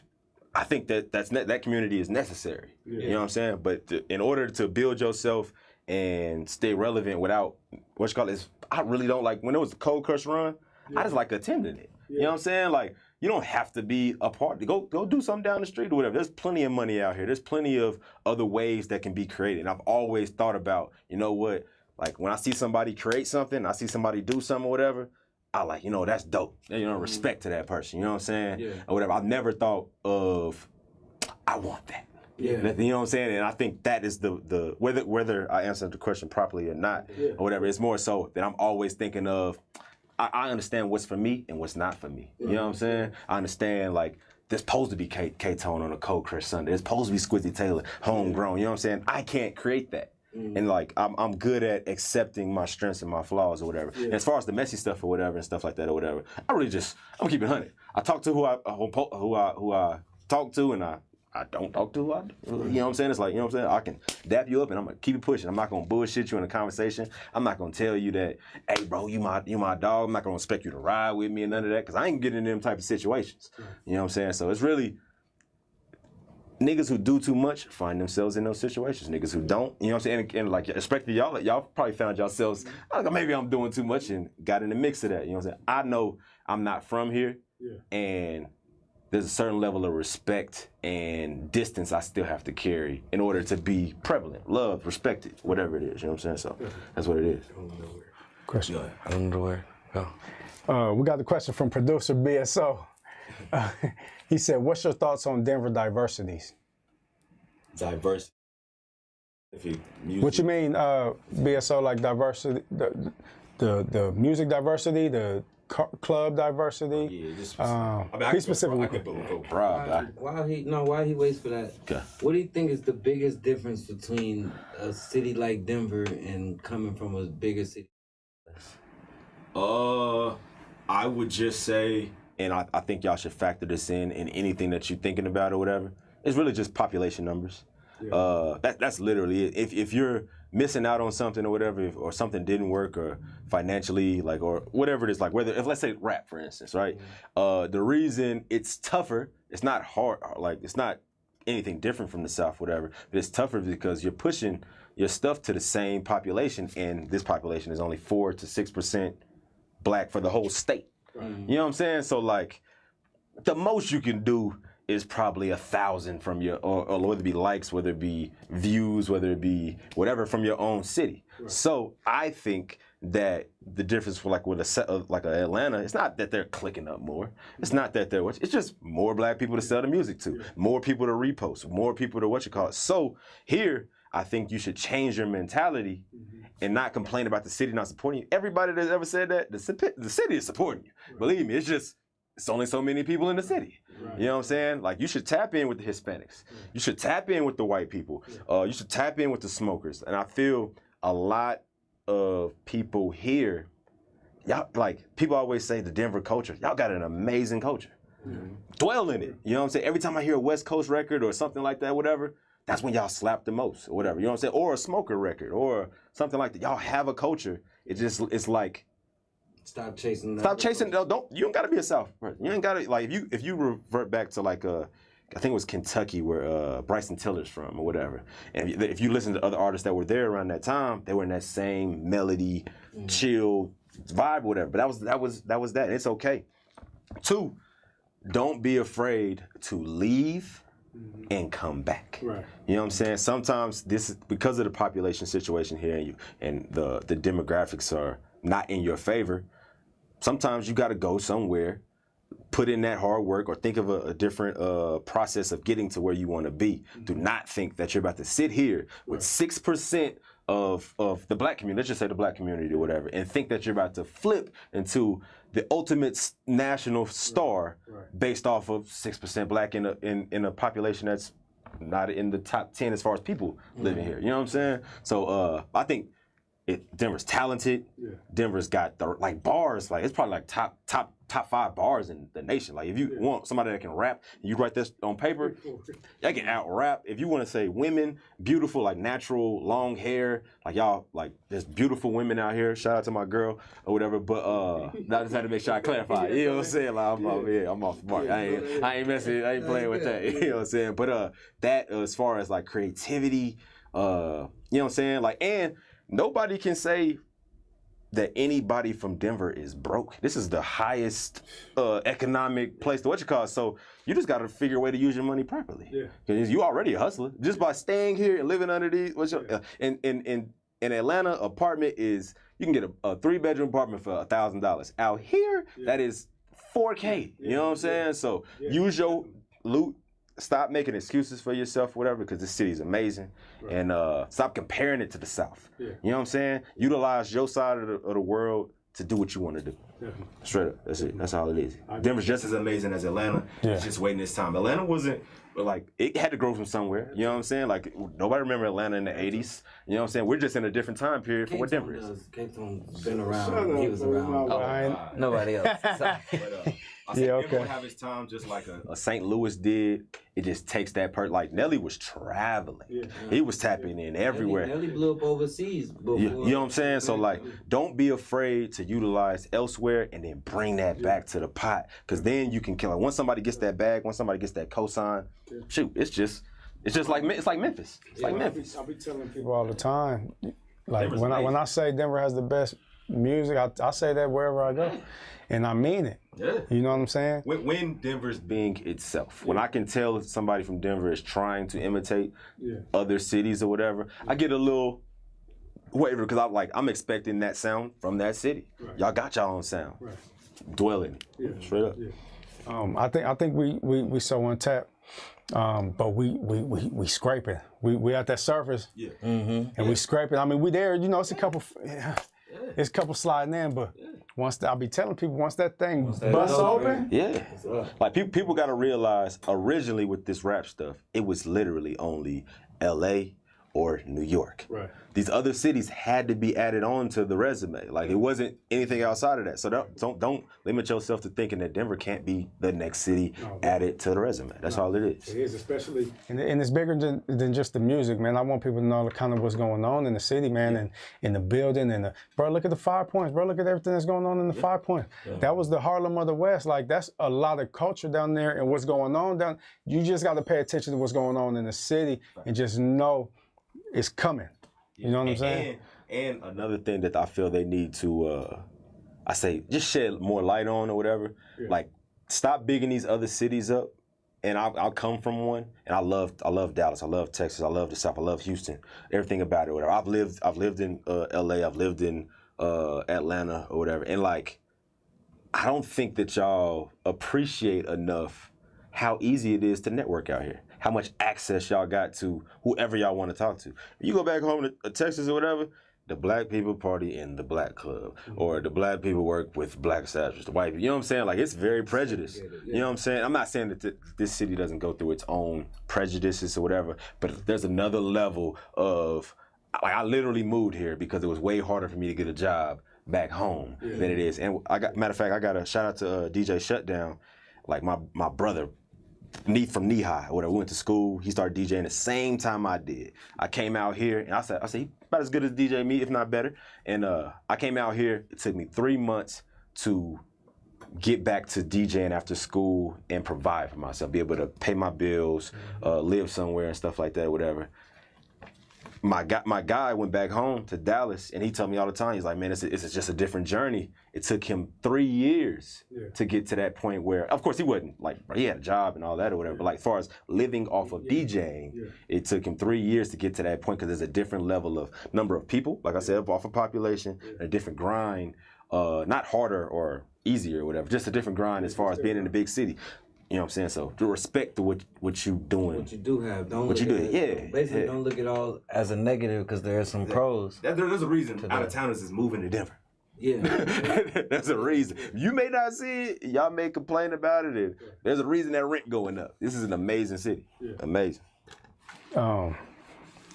It's definitely not easy to live here financially, man, if you can't. You know what I'm saying? Like, you got, listen, people, Colorado, pat yourself on the back right now. If you live here, man, and you surviving, like, you know, you're doing great, you're doing amazing, man. Keep pushing. You know, because a lot of people be discouraged, man. I got a family group chat right now, bro. We was talking about, everybody in here talking, me, Keon, we all talking about gas. Man. And how much our cars is costing right now to fill up. I'm like, bro, my car ain't never, this is like almost triple. We were talking about that the other day. It's weird, I seen a tweet that said Denver is becoming the new LA. We have in and out, traffic all day, 24/7, there's going to be traffic. Rent and mortgage is high as hell, and I forgot what the last thing was. All we missing is a beach, but we got the mountains. If you live in Denver, you in the top percentile of America. I'm sorry, it is what it is. You are doing you doing what you supposed to in life. I don't care how you feel about your daily. In comparison, believe me, there's people that would love to be here. Yeah. How clean this city, how nice it is, or whatever. Even like when it comes to politics or whatever, you know what I'm saying? Like, things is in y'all favor. Yeah. I'm trying to tell you. Like, embrace that, love it, enjoy it. Real talk. So, speaking of how much it costs to live here, nah, seriously, moving to COVID with the threat of us closing back down. Good segue. Yeah, you like I did that? Yeah. I'm kind of nice at this, but that, with the threat of us shutting back down and, you know, maybe having to go back underwater, or well, I don't know the correct term, but getting back in the house, what are you gonna do different this time that you kind of know what's coming and stuff compared to last time when it was kind of like boom, fuck, you know what I'm saying, that happened.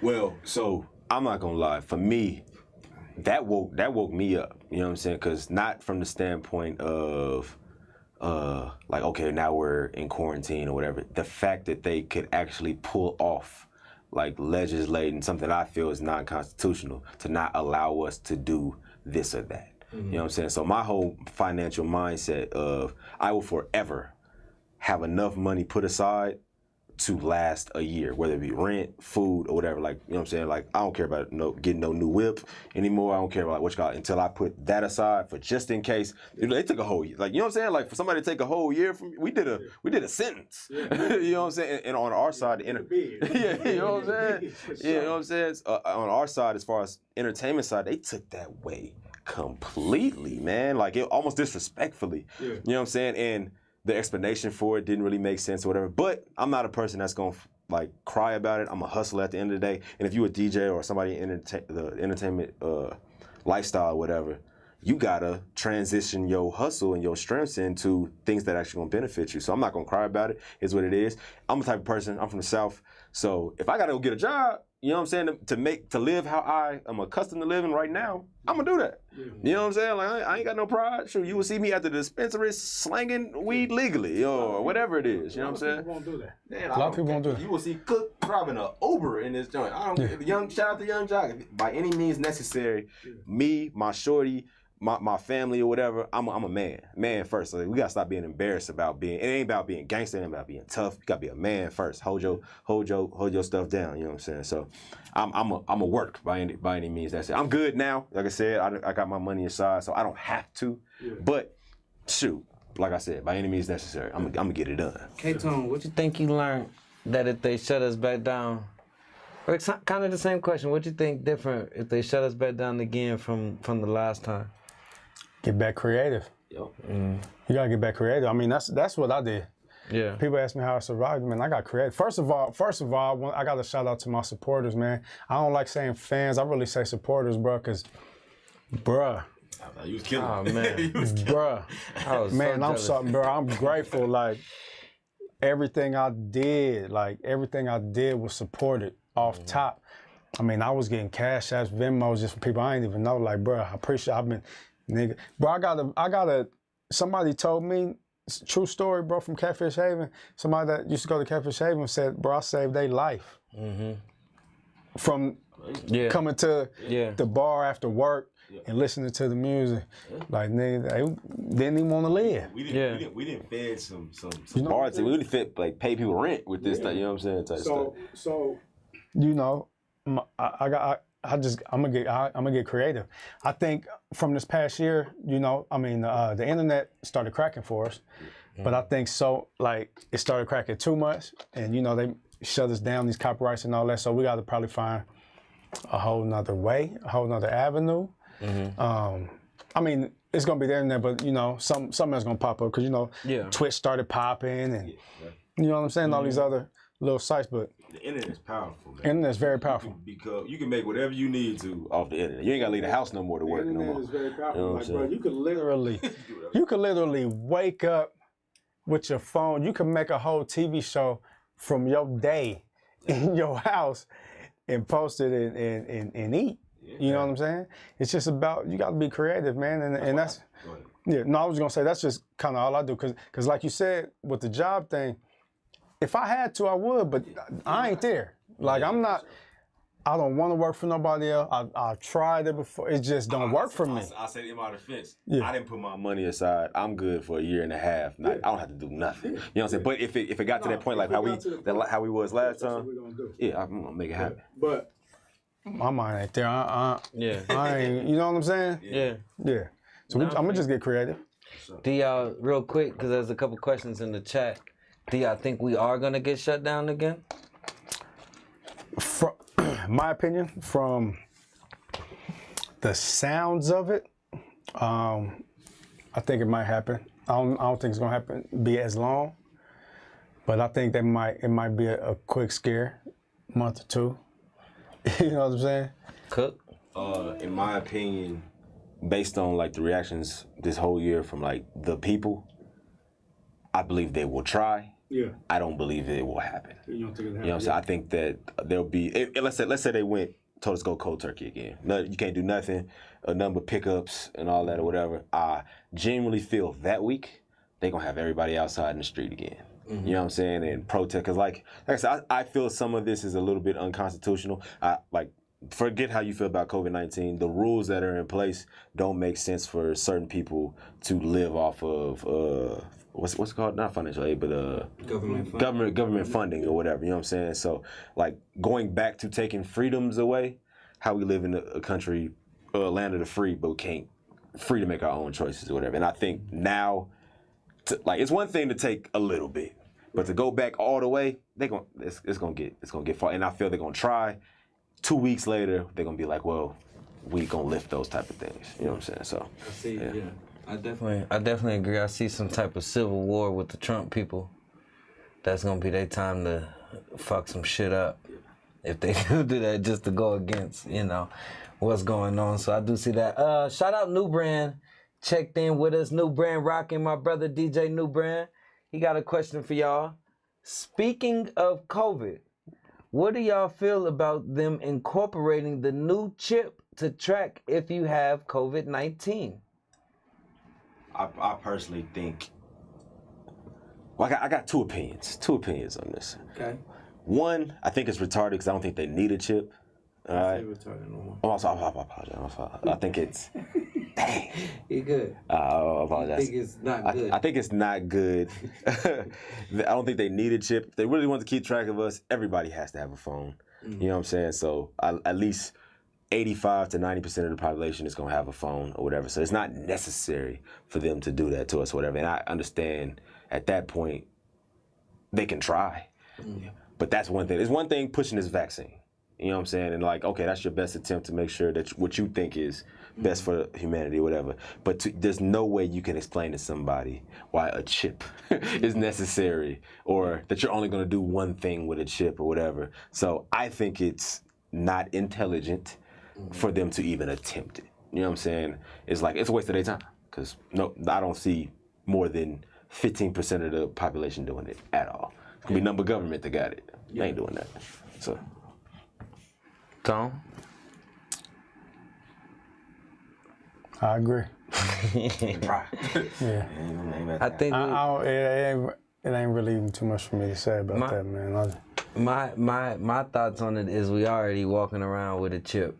And they could do whatever the hell they want because we all walk around and look at this motherfucker all day. Yeah. And they done passed, every time that little read the new rights and things that we don't even click and we agree to, something about that is taking our information and our data, and that motherfucker be looking at us right now. Definitely. Taking our temperature right now. They might put an app on here that they can take our temperature and we touch it with our hand. We already got the chip. So, I think that's weird. Crazy? Y'all may know. So I was on randomly on TikTok, and on your phone, I forgot, it's like star 77 something or whatever.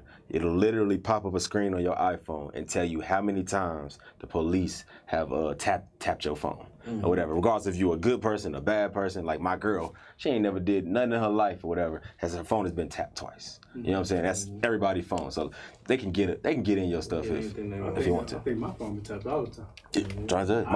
It said mine 7 times they've tried to record something on my phone. And I ain't in the midst of nothing but slinging tables. You know what I'm saying? So. I believe it. I don't even stay off your phone. For real. Look, he just put it as *97#. Yep. If you want to know BSO know everything, man. Yeah, these kids, bro, they be on YouTube and TikTok. Shout out to Lil Martin, I want to shout out to TikTok. TikTok is exposing a lot of information that is usually shadow banned and not given on these social media platforms because TikTok is not. It's not been bought yet. You feel what I'm saying? So it's not attached to these. Yeah, it's not regulated. It's not regulated by these bigger governments and money things. Because TikTok will give you the game on anything that you want to learn and want to know about. TikTok will break it down. You know what I'm saying? So shout out TikTok. I just want to read New Brand's reply real quick. He said he read into it. The Pentagon is working on it now. They say it's for COVID-19 reasons, but definitely not what it really is. Yeah, we got to read into that. Yeah, I'm good. So they are starting to ban some of the stuff on TikTok. We just got to catch it when they drop it. He said, somebody said, I've learned more from TikTok than school. That's crazy. Man, bro, I still don't have TikTok. I don't even have TikTok. I got it. I just can't think you got to get on there. Get it. And you're going to be addicted to it. Especially, I don't want to be addicted. I'm not addicted to the entertainment side. So everything that I look at is either hustle, I think ways to make money on the internet, or hacks, like life hack. Like I learned stuff about the Pioneer DJ system, whatever. Yeah. If you build your algorithm to stuff that you care about, bro, I'm telling you, you're gonna find stuff that like you gonna call SQUIZZY, be like, you know you can do this.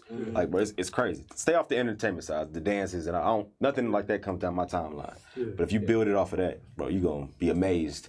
It's the new YouTube. Okay, so who's gonna try this *97# real quick? I'll do it. We about to try this right now. *97#. 9.7 £. And you just call it? What, call? Yeah, try. I did it in a year. Tell us what to do first, man. I did it in a year. Hey, Mark, do we just call? Do we call it or we text it or what happens? I want to know. I'm going to try it live. All right, we got it in there ready. Do we just press talk?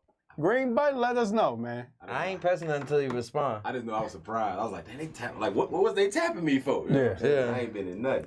I think I tapped. I didn't got real tap before. I think I done got real tap. I think I tapped in the. I mean, I'll just say I don't care. It was a long time ago, but when they do the stings, the raids. Right. Nah. Rico. Nah, when they. Dang, you think Tom was in Rico? God, when they do the sweeps, the police arrest about 30 people. Oh, okay. What am I talking about? Raid. Why can't I think That's of a raid, nigga. When they barricade, when they hit the door. No. Oh my I can't even believe I can't even think. I'm gonna think about it, but when they do that, They said call it.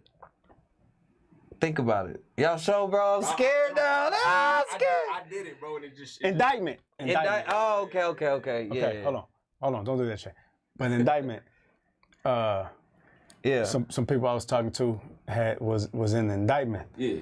And you know, I guess back then I don't know if they do it now, but they let you know that your phone was tapped on the indictment for whatever indictment. I was looking like, nigga, what? You know what I'm saying? Somebody But yeah. dissing us, talking about y'all ain't that old. Hotlines are y'all's error. Yeah, watch out. All right, so we're going to call it star. Make sure the number right. Star 97 pound. Yeah. I'm going to put it on speaker. Oh, shit. It just say, please wait. Performing request. Unknown air. Dismiss. So let me try again. Star 97 pound. I'm getting the air. It says air. It says air, y'all. I don't remember how to air performing request. It should pop up like a gray screen. It turned gray. It turned gray. Yeah. All right, hold on. Gray, Star 97 pound Martin, is that it? Are you sure? Star 97 pound. Is that what I put? Star 97 pound. How long you had your phone? Look, it's gray. It's coming. It's coming. Oh, it's coming. Oh shit! Hold on, this air. I don't know. It says air. Yeah, you gonna try? Hell, I ain't doing it. You ain't gonna try? I'll try it. Let's see. All right, you I try got it. the phone though, so I don't know if this one. They trying to give me another one. Talking about try this one. Man, y'all niggas try. That's a scam. Pound 221. I'm giving my pound 21 pound. All my information is going to the scamming niggas right now. My Apple Pay gonna be gone. Fuck. That's funny. Oh man, why'd I do this? What'll pop up though? It'll pop up. It's gray screen. It'll have like however many times they've. It'll be like a date and a time period in which they what you call it. Also, for my phone, it says seven times.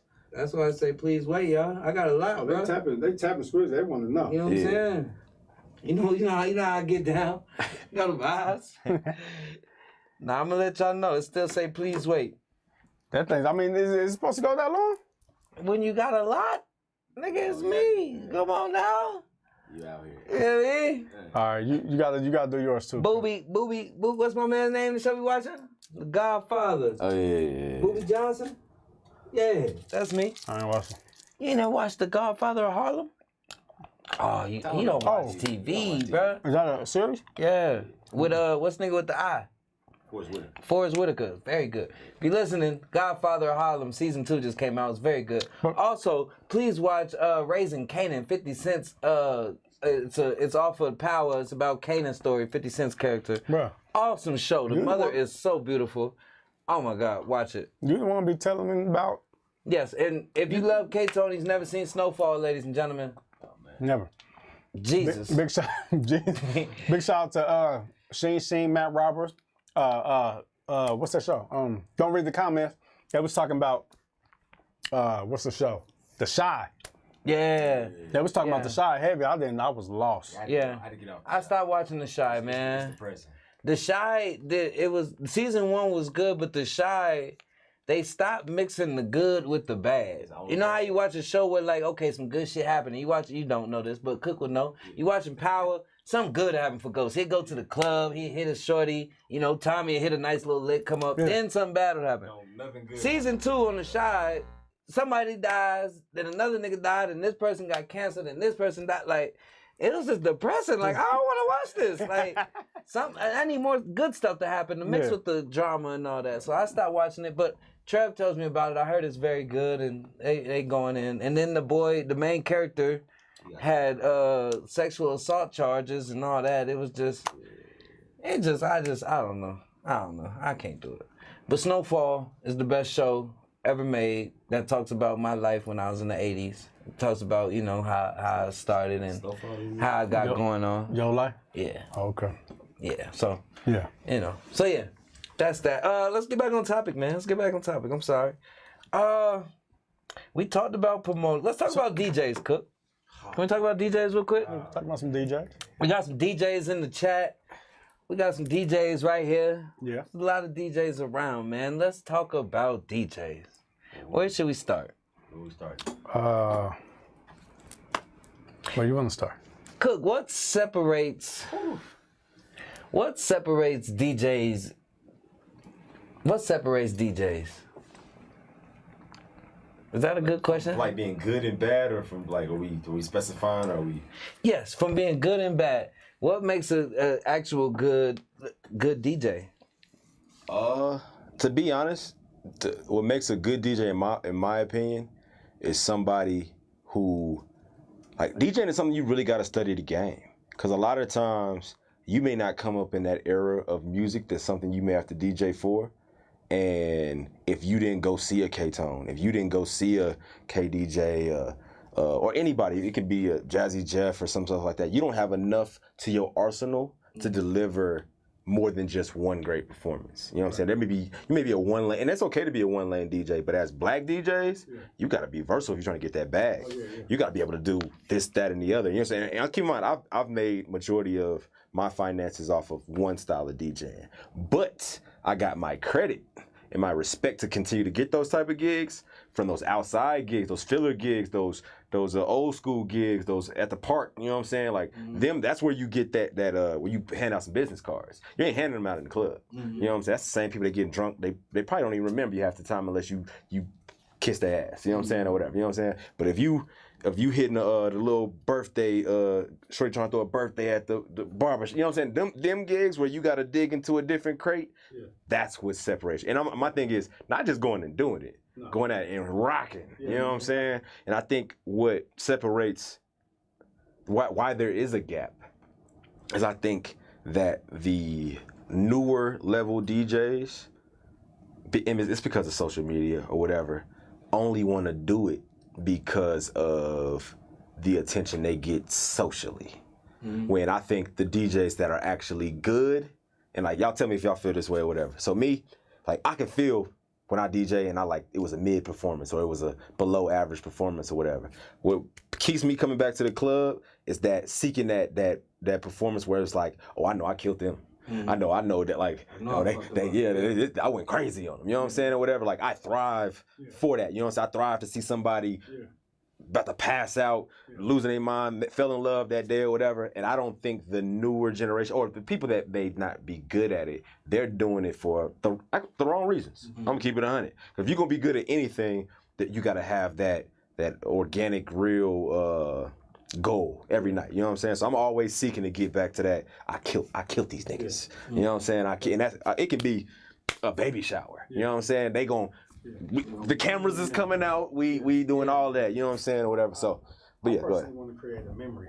Yeah, exactly. I want the night to be memorable. Like I did the '90s party last week. Bro, they've been thanking me all week. You know what I'm saying? I've been seeing clips from it all week. You know what I'm saying? And it was memorable. Like I remember my 30th birthday, my 90th. Man, I remember. Man, you remember when such and such came on? Man, you know what I'm saying? Yeah, right. That's the thrill for me. You know what I'm saying? Yeah. You know, I know you, nigga. Every time, the past 2 months, this nigga, I killed it. Nigga, you know what I'm saying? Yeah. For me, I think the difference is the work ethic. I think, and I don't know where all DJs come from, but to me it seems like the gap comes from the hours you put in when nobody's listening. Yeah. Whether it's even practicing, if it's going through your music, if it's listening to what other people are listening to, talking to people, going to hear people, the work ethic it goes before you're even performing in front of a crowd, I think separates people. And I mix that with being prepared. Knowing what you're going into because you did your homework. That's the work ethic. I think that's so important. And I think a lot of people just show up like, shit. Let me use a better example. I watched the Tyler Creator interview the other day. It's about caring.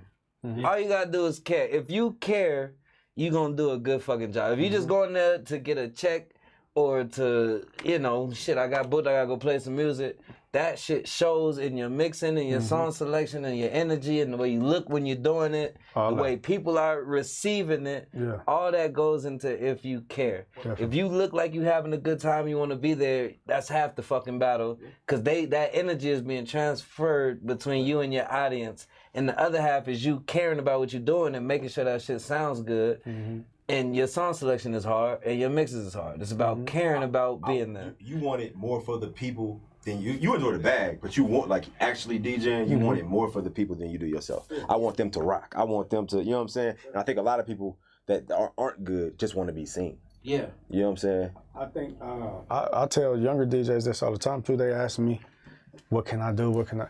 Bro, you have to do something every day towards your craft. I don't care if you downloading some records, if you're doing some type of research, if you have to be trying to elevate your game and your career and your craft every single day. It has to be something. And that's in life. Yeah, that's definitely Any life. career. Yeah. You got to put them, as 100,000 hours? Yeah. Everybody who's on the screen right now done put in them 100,000 hours at this, and we still putting them hours and reaping the benefits from the hours we have put in. But it's 10,000, but yeah. 100,000, shit. Sure we probably put that on. Yeah. Let me read some of them comments. Let me see. When I asked, the question was, what separates the DJs? Red Ray said the mix. TJ said it's all about the song selection.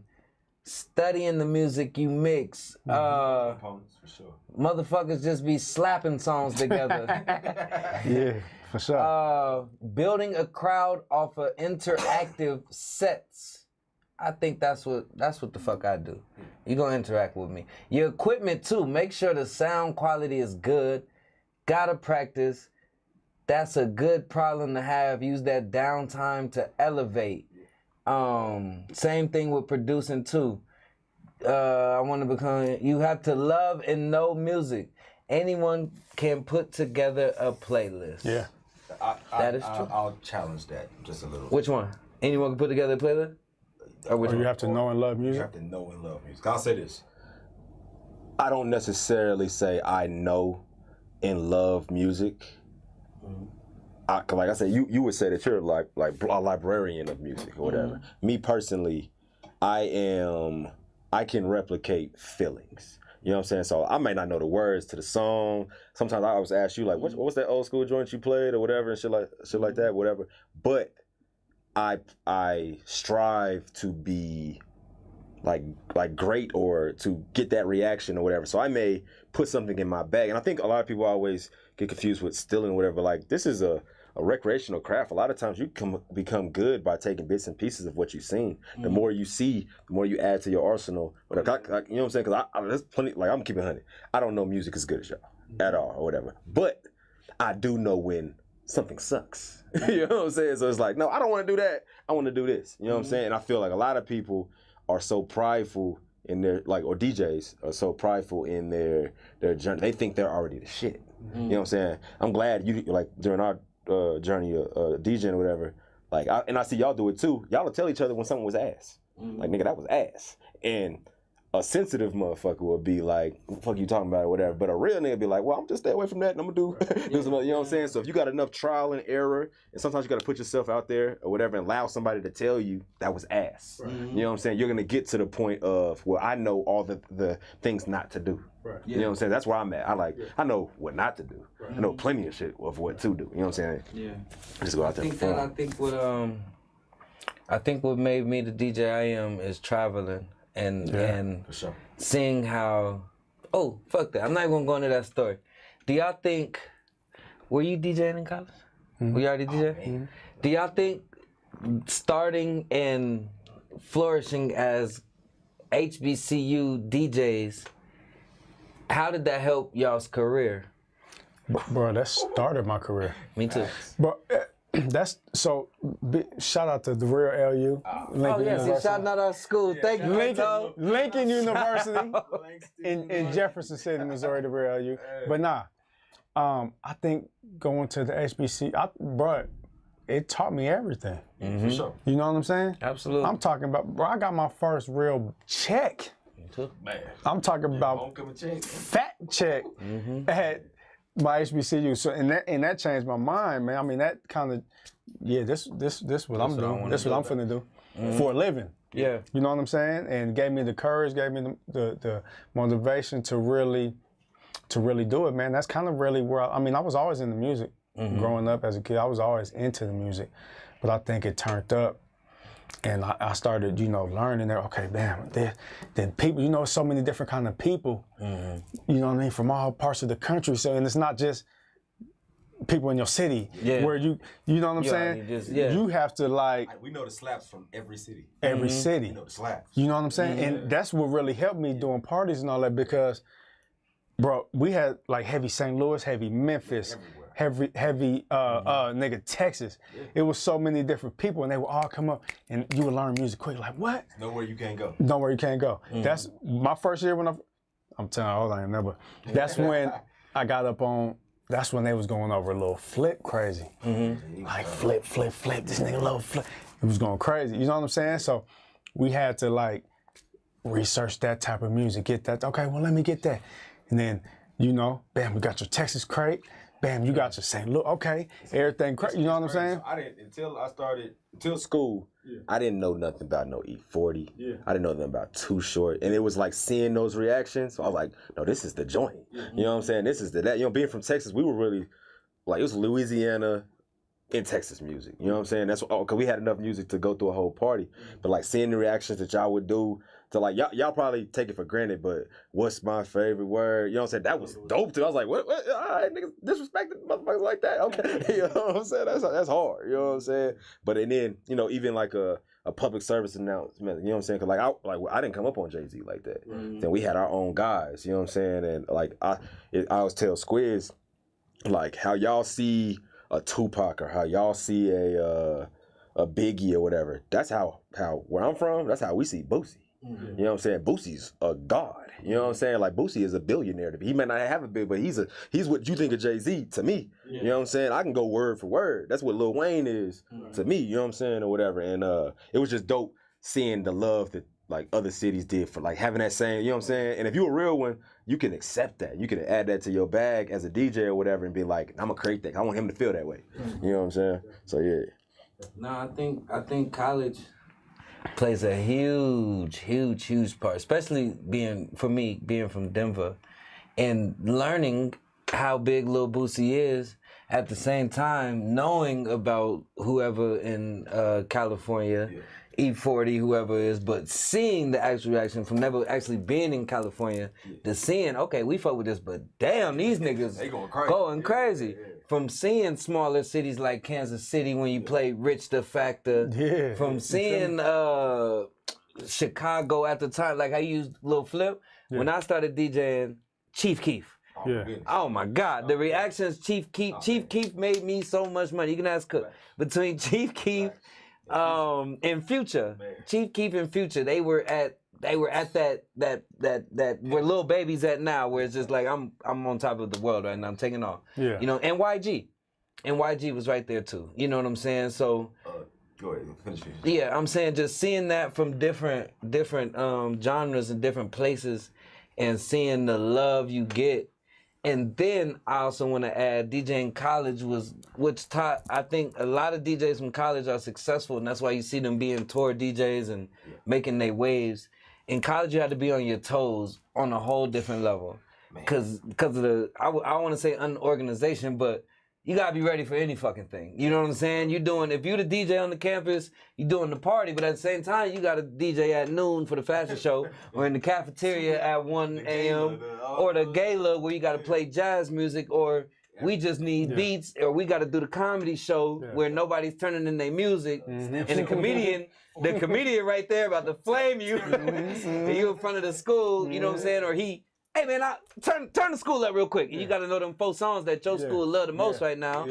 And just being on your toes, I think helped DJ careers a lot. And I don't take that for granted, because I can only imagine wanting to be a DJ and I was just at home in my basement trying to do this shit. Then I got booked for some shit, and that's the first time I got you know what I'm saying? The last piece to add on to what you said is we got introduced to crowds of 1,000 plus from the beginning. Yeah. You know what I'm saying? So and another talent that we had was a lot of them weren't drunk past 12 o'clock. You know what I'm saying? Because you had to drink before the party, get there on time, whatever. So you're creating this vibe off of sober.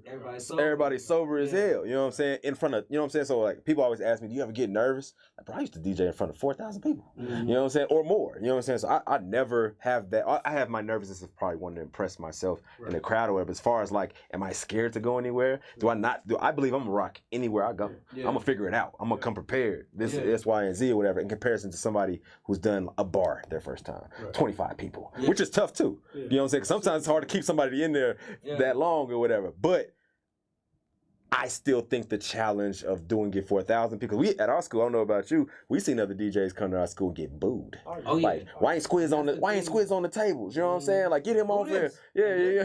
And walk. Who this nigga? You know what I'm saying? Disrespectful. Like I said, the comedy shows, like they turn around and boo, like the whole, you know what I'm saying, or whatever. So we had that fear at all times. Well, not even fear. We had that aggressiveness towards not being weak as hell. You know what I'm saying? I'm not about to be weak. Nah, that ain't happening. You know what I'm saying? Let me read some of the comments. Cook, that was well.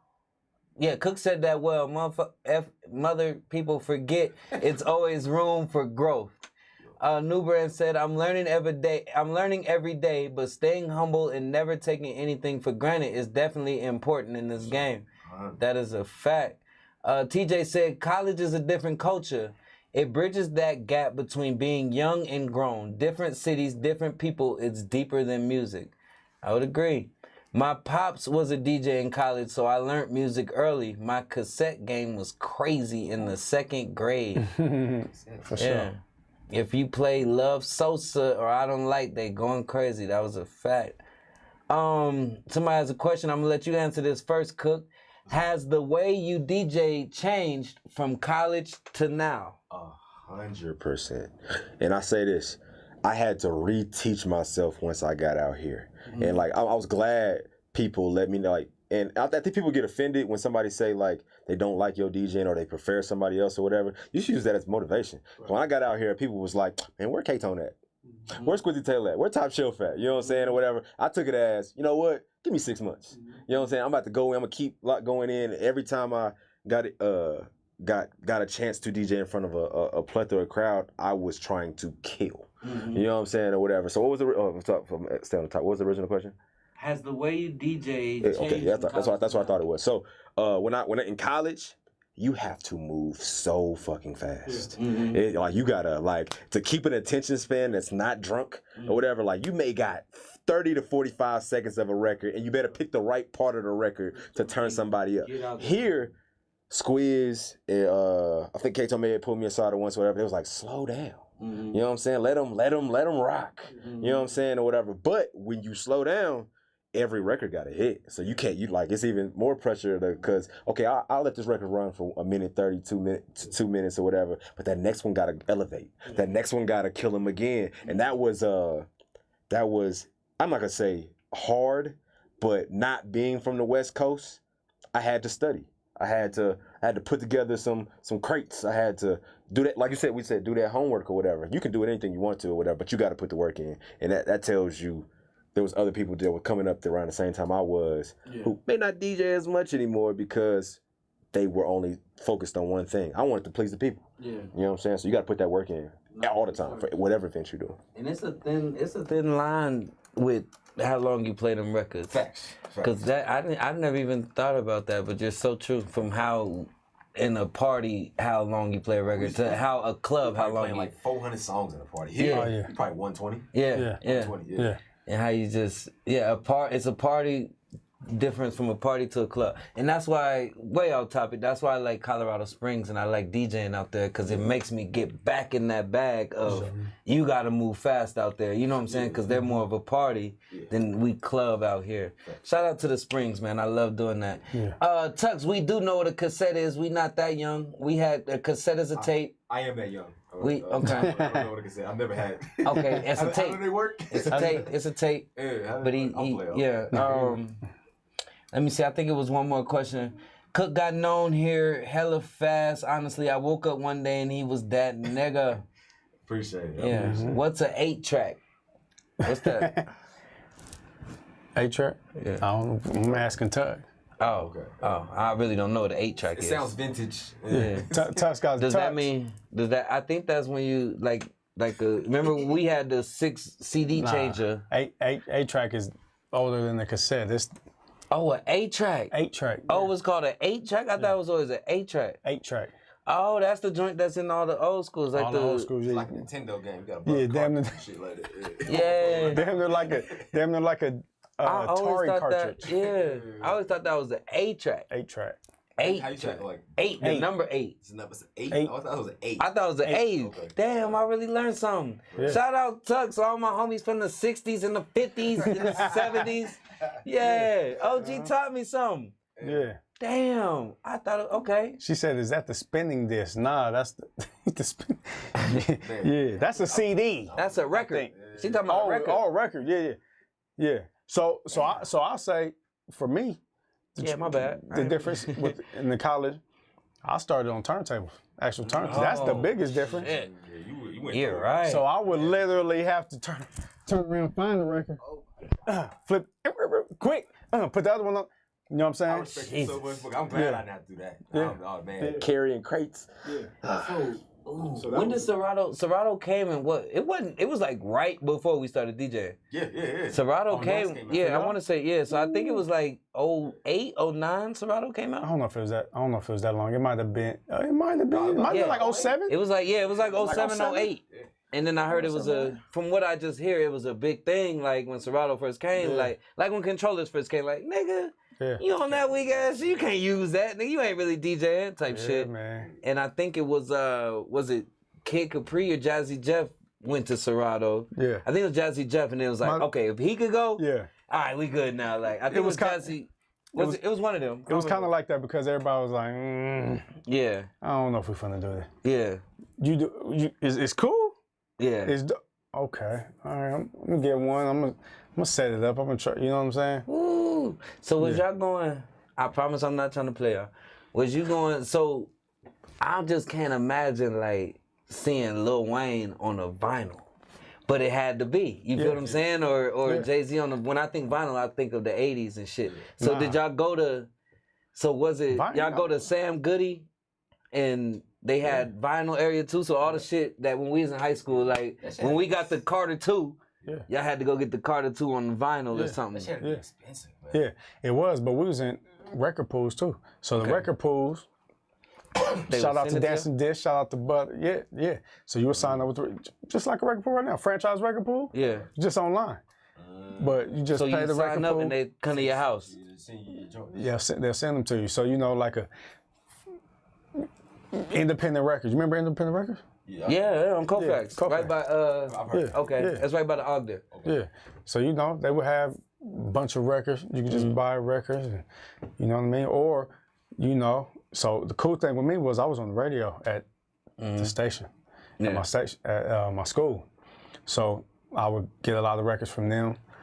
I would, you know what I mean, network and be tapped in with the record labels. I was actually an Atlantic rep for my school, so I would get a lot of Atlantic records. You know what I'm saying? You just build your catalog that way, get different records sent to you. But it was definitely, I mean, it got an assistant back then. bro, you had to have a team. Okay, Nigga, I had to have a team. When I did the party, nigga, all the homies come. Hey, y'all gotta come. I thought his equipment was heavy. Nah.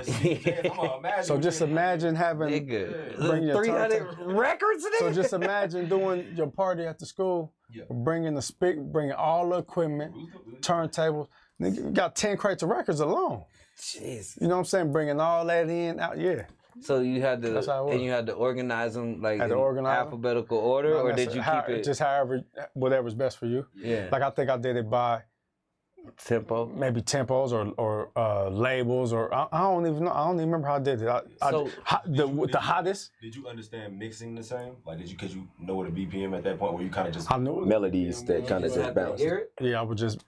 So you didn't know. I still do that now to this day though. I could hear some and just. I can't hear it. That's crazy. I don't even need to really just look at the pop. I don't need to look at that. I could just really hear. You got to be able to just hear like, nigga, this sound good with this. Let me put I this can't on. hear a mix to say I gotta be able to watch it. Nah, I could hear. I hear the mixes. I don't even got to see them. That's dope. Damn. You know what I'm saying? That's a talent.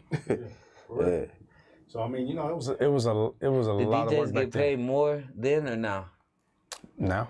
That's it's crazy. more money. Yeah. Yeah, it's more money. Yeah, but you was spending more money getting paid. But I mean, it just depends though. It just depends. I mean, cause it's nigga, I was eating. Yeah, for the time. But maybe eating back then too is like you said, it's a different time. It's different time, different place.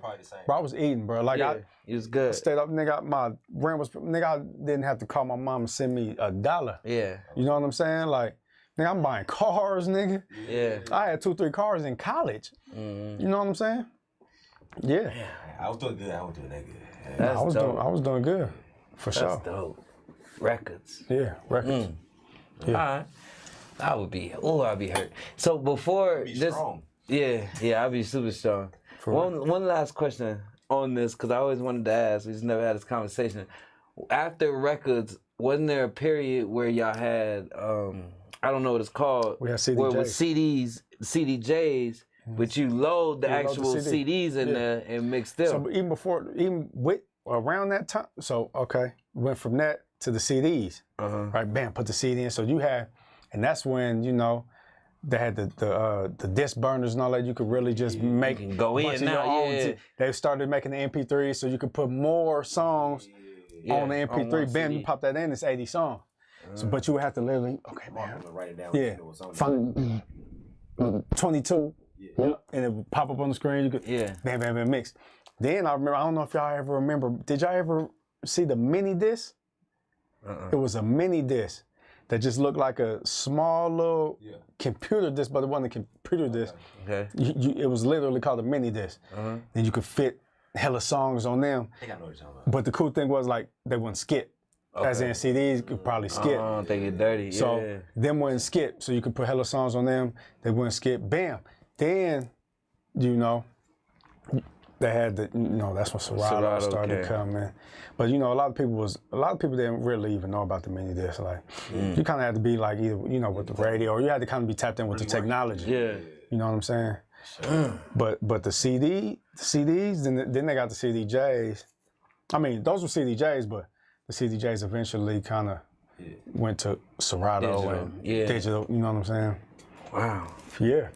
I remember. Went through all that, man. I remember coming right when the, I guess not right, but having the Serato box. Yeah, the box. That was the hardest thing to remember how to put together ever. Remember I used to fuck that up for like years. Like, all right, you put these two in here. It was so bad. This gotta go in there. DJ, I do it for This before I even taught Cook how to DJ. He was electronics. I was like, let me do this for you. like Cook would have to come help me. Like, no, nigga, this how you like. Oh, that was hell. And you had to get the Serato, the S3, the S4, all them. Yeah, I hated it. Yeah. Now I remember that.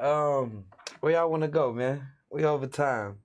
We got one more topic, man. One more topic? What you want to talk about? What we on? Get spicy. Get spicy? He said get spicy. What you want, man? I'm gonna let you lead. I don't have nothing. All our notes is gone. I just don't want to. We just can't talk about conversation that we can have. They don't care about this stuff. Okay. They're not DJs. For sure. No, they do. They excited. Yeah, they are excited. But yeah. What's on your mind, Cook? I got something on my mind. What's on your mind? I'm not liking this. Maybe it's more social media, but these back and forth and this kind of feud between the black woman and the black man. I feel it's getting a little out of hand. You know what I'm saying? Okay, what you mean? Yeah, what you mean? I feel so I started by saying this, like, I love black women. I couldn't see myself going elsewhere. You know what I'm saying? Nothing like that or whatever. I'm staying home. You know what I'm saying?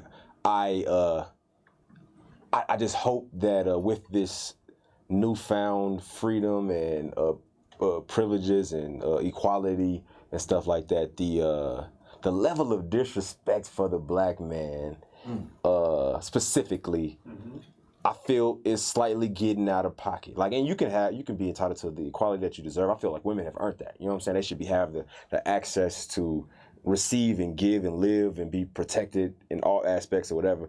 But I will say that there's a certain level of respect and maybe just old-fashioned ways that I feel are being kind of demonized now in men or whatever, where I feel like to a certain degree how women have earned the privileges that they have in life, we have earned the respect, and I feel that's being lost. You know what I'm saying? I feel like it's been spoken too freely in negative connotations about how men carry themselves, or at least the ones that are doing what they're supposed to do. You know what I'm saying? And I feel like we need that. If y'all get the equality and the respect that y'all deserve, or the equality and the privileges that y'all get, or whatever, I feel that we're entitled to the respect that we once had, and if not more, because we're welcoming y'all into the equal space. You know what I'm saying? Which y'all rightfully deserve. You know what I'm saying? But like if we're gonna evolve for the things that are given to y'all, why the things that are given to us evolved? You know what I'm saying? And why is it looked at? So you feel like we're not getting enough respect at all?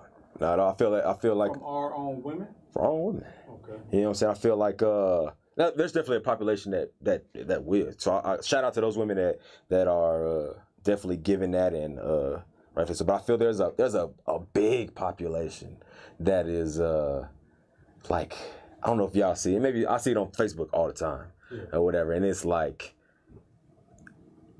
anything they do is right and everything we do is wrong. Like I seen some certain things, and keep me wrong, I'm not defending Dr. Dre, but there's some certain things that's happened to Dr. Dre recently or whatever, where it just makes no sense. And it's like, all right, well, let's condemn him when he's wrong. You know what I'm saying? He's done some things in his past and he should be shunned for or whatever. But let's not emasculate a man or whatever and strip him of everything and say that the certain things that happen to him are right. You know what I'm saying? Like, I don't think that, me personally, I believe there should be assistance towards a woman if you get in a divorce or whatever. But do I think any human deserves $300K plus a month? No. Not a soul. I think that's ridiculous. That's ridiculous. I don't care how much money somebody got. Right. I don't care what lifestyle you was living or whatever. Right. At like $300K a month, no person deserves without any work, without any. And yes, they'll be like, well, we did this in the household or whatnot. I'm not saying you don't deserve anything. Right. I'm saying you don't deserve $300K. You know what I'm saying? If I woke up today, in no form or fashion, do I deserve $300K a month ever for being alive, for providing whatever it was I once was providing? Like that lifestyle was given based upon you being my life partner, you not wanting to leave me, you making a promise under God, and once that promise is broken, I feel that you looking in the more, if I'm rich, you looking more in the 10K. You know what I'm saying? I'm gonna keep it 100. I'm just saying. But 10K is still alive. It's still too much. 10K is nice. It's still too much. You know what I'm saying, or whatever. Now I got some discrepancies as far as like if you paying for a child or whatever. That's a little different. But I feel it should be broken up a little differently too, because I know those kids are grown. Man, those kids is 25 to 30, one's 40. You know what I'm saying? I just 40. think, the one that just came out talking about Dr. Dre ain't sent me no money in 6 months. That was disrespectful. I'm broke. You ain't seen that? You ain't see that? She's 38, his oldest daughter. She said Dr. Dre hasn't sent her no money in 16 months, and now she's living in the car. 16 months. You 38? 38. She was getting allowance till she was 36 years old. 38. No, she's 16. Okay, yeah, 16. Yeah. She's homeless at 38. Wait a minute. She was getting an allowance until she was 36 years old, and it took 16 months for her to be homeless. And I'm like, and she's shunning Dr. Dre for not assisting her. I'm like, I'm sorry, I never got like necessarily kicked out of my house, but my mama told me, she was like, now that you're 18 and you grown, oh, you gonna figure it out. Oh, yeah. You ain't coming back to my house. You maybe for 2 weeks, a month at a time, but you gonna get on your feet or whatever. And I don't care what child it is. I understand you're supposed to be there for your children, but if you've been there for your children to 36 with an allowance, you've been there. I don't care what's been going on.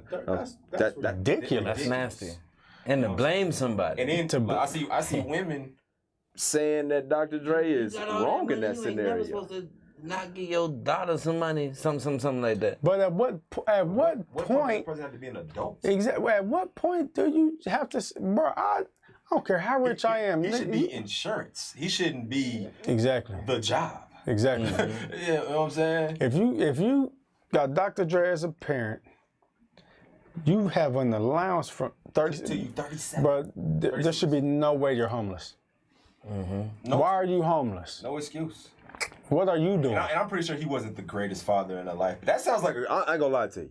Let my pops have been handing me money till I don't care if he wasn't there a day in his. Thank you, pops. Thank you. All right, because you shouldn't have to do that. It's good. Hey, Happy birthday. yeah, man. It's my turn to take care of you. Let me read some comments. Okay. There's no disagreement there, ... I feel, though, it's a learn situation. Each one teach one. Relationship with your homegirls is a great way to start to teach one another how the other sex operates. Anybody? Yeah, I'm trying to respond to that. I just feel a lot of stuff in the men's side of things, or whatever, is now unfair to us or whatever. And I get like it definitely was fair for, like, you know what I'm saying, for a very large time, like through history or whatever, we were in favor to a certain degree. But to me, it was to protect our queens and allow them the space to have children and be safe. And, you know what I'm saying? And that aspect, there was a good reason for it. Although there may have been bad things that happened in this, but there's bad things happening in everything. Now I feel that, I don't fault them because I feel they're learning on the run. You know what I'm saying? It's like, imagine not having these type of freedoms or not having these types of equality, and you just get thrown into the fire. You know what I'm saying? So a lot of them are voicing, you know, their indiscretions based on, like, they're learning on the run. They're getting used to it or whatever. But that doesn't mean I feel you attack your counterpart for the benefit of yourself. Because at the end of the day, whether you love it or not, if we both laying in the bed, if somebody kick that door down, I gotta get up first. Mm-hmm. You know what I'm saying? At the end of the day, yes, it's great. It's 100% great that you can work, take care of yourself or whatever, but it's never okay for me not to be able to take care of myself or be able to provide if we move into that, you know what I'm saying? So I still feel there's a lot of values that need to somewhat revert back, because although you have your pressures, and I feel like they're being given, they're being answered. You know what I'm saying? Y'all are getting those type of things or whatever. Don't eliminate what we were getting as well. I think it's changed a lot of it. Facts. I think the social media, man, changed the game for women, for relationships, for the respect factor. You know what I'm saying? I think a lot of women do it for the gram and don't do it for the fam. Yeah, facts. You know what I'm saying? There's a lot of the stuff that's not fair. You know what I'm saying? And I feel Like I said, I always start with saying every woman should be protected. But why is there's not the same uproar for if I see a woman strike a man? If I see, let's say, sex per se or whatever, we have to and we should get permission from a woman to initiate sex or whatever. Right. I've never seen it the other way around. Right. Never seen our consent. Why? Right. Well, you know what I'm saying? Not to say that I'm necessarily asking for it, but I'm saying it should be the same in that aspect. If there's equality, if there's fairness or whatnot, you know what I'm saying? So I say protect men.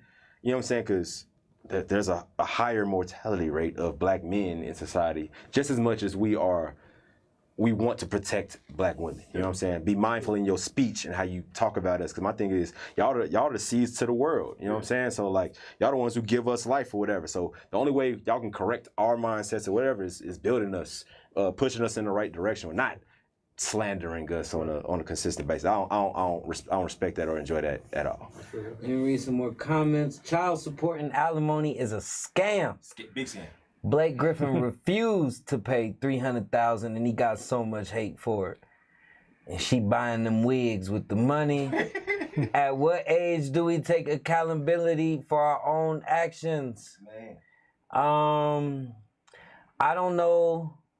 I feel like women don't know how to respect ourselves, let alone the men we deal with.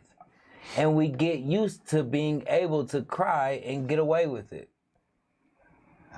I didn't go that deep, but hey, I'm not against it. Today, heterosexual pride is frowned upon, and emasculation is the new trend. You see how I knew them words, nigga?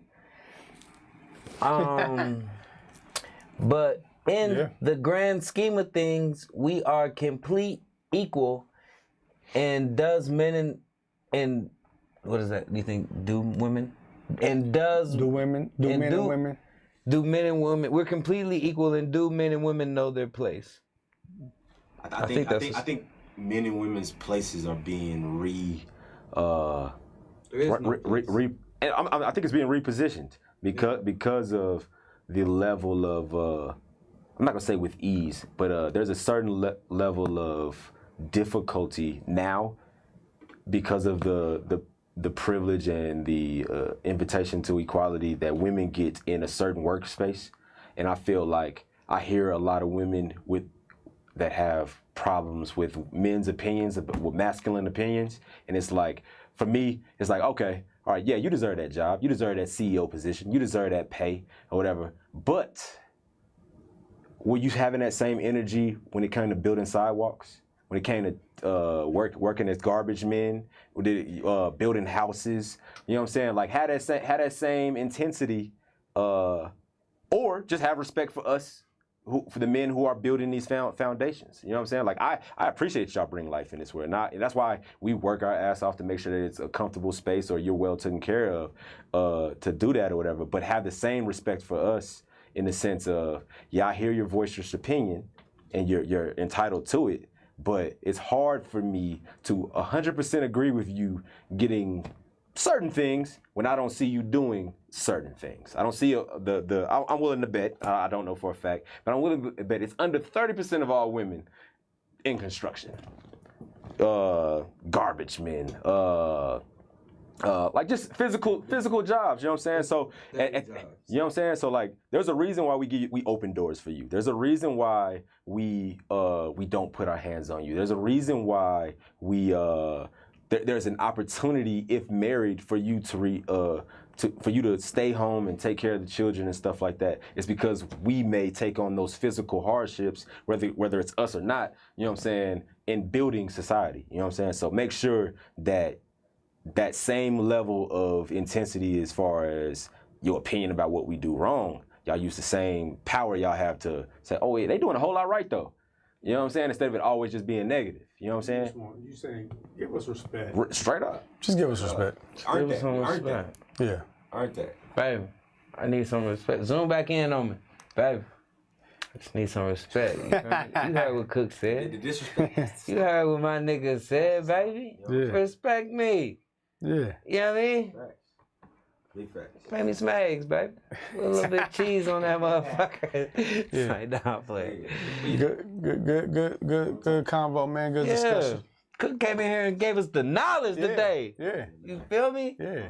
Niggas don't know Cook, bro. I'm telling you, he the brains behind all the operations, ladies and gentlemen. And I hope you got a quick glance at the knowledge and mind that young DJ Hollywood Cook has, and understand that, you know, there is no me without this man that's sitting to my left. You feel me? You feel me? There's no me without this man sitting to my right. You feel me? Hey. So when I walk around this bitch and I don't say I'm the Don Julio Dar, Yeah. Mr. Money's worth, it's because I got these two strong niggas right here. You feel me? Say, nah.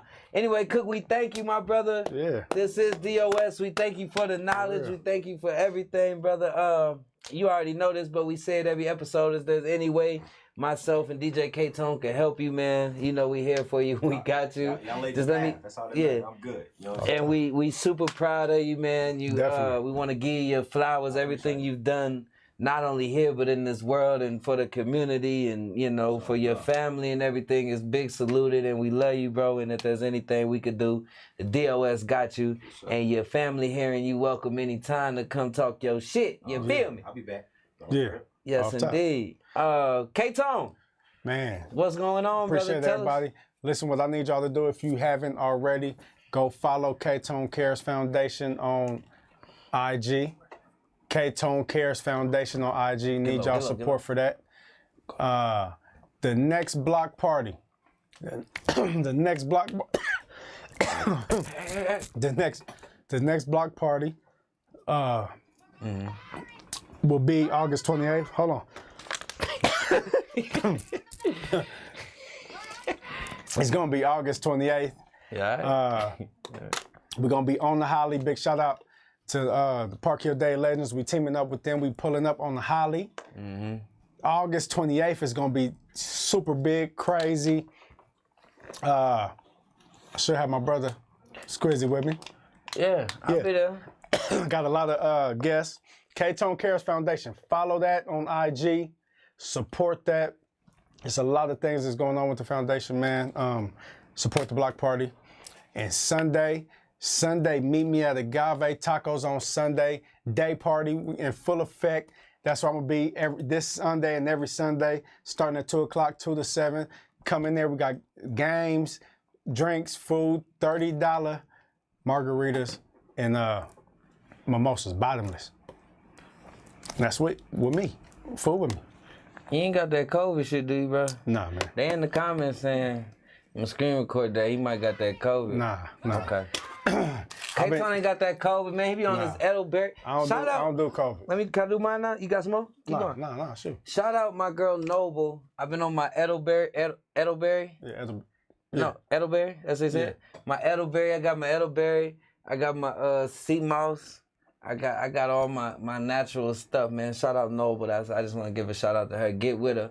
She's real big in the self healing and the herbs and the minerals and all that. Good people. Definitely.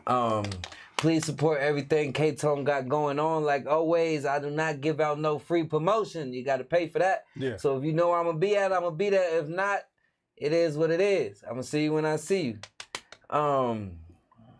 Outside of that, shout out my brother Tux. We hope you get well soon, my brother. Yeah, but come on, man. Shout out Dree man. for holding us down this evening. Shout out Damo. Know you doing what you got to do, man. The whole AHRR Network. We love you. Please support them. They are the black media for the city and beyond. Please support them. They got a lot of great shows going on. Check out their TV guide and check out some of the great shows they have going on all week, every day, all the time. Support what they got going on. Big shout out to the Gold Boys, 5535 West Colfax. Please go shop and support them and rock with them. They got a lot of great things going on. Yep. And last but not least, shout out GBL Headquarters. If you need to get your music going, whatever you need to do, man, go to GBL Headquarters and they are the man with the plans and they will get it going and it's gonna be lit. Yeah. Oh, I'm gonna give a couple shout outs. Shout out to the Glass House Boutique in the 16th Street Mall. Black owned, black women owned glass store. You know what I'm saying? You can get you some Gucci frames, you can get you all that, as well as the prescription glasses. Shout out to what they doing over there, really good people. I think that's it, man. It was somebody else, but I can't forget. I wanna, from now on, we're gonna shout out a black business at the end of each episode. I'm with that. Somebody new. We're gonna shout out somebody doing some dope shit. Shout out Filthy Foods. That's the last person I want to shout out, man. Get your plates from Filthy Foods. Shout out LB and Filthy Funk, man. The food is fire. Shout out to them. Get your plates from them. Contact them and, get you something to eat. Definitely. Feel me? Definitely. And that's This is DOS, Digital Online Showcase. This is the legendary Turf DJ K-Tone. Yeah. I am Mr. Money's Worth, Don Julio Don Squizzy Taylor, and this is DOS. And like that, we gone. You feel it.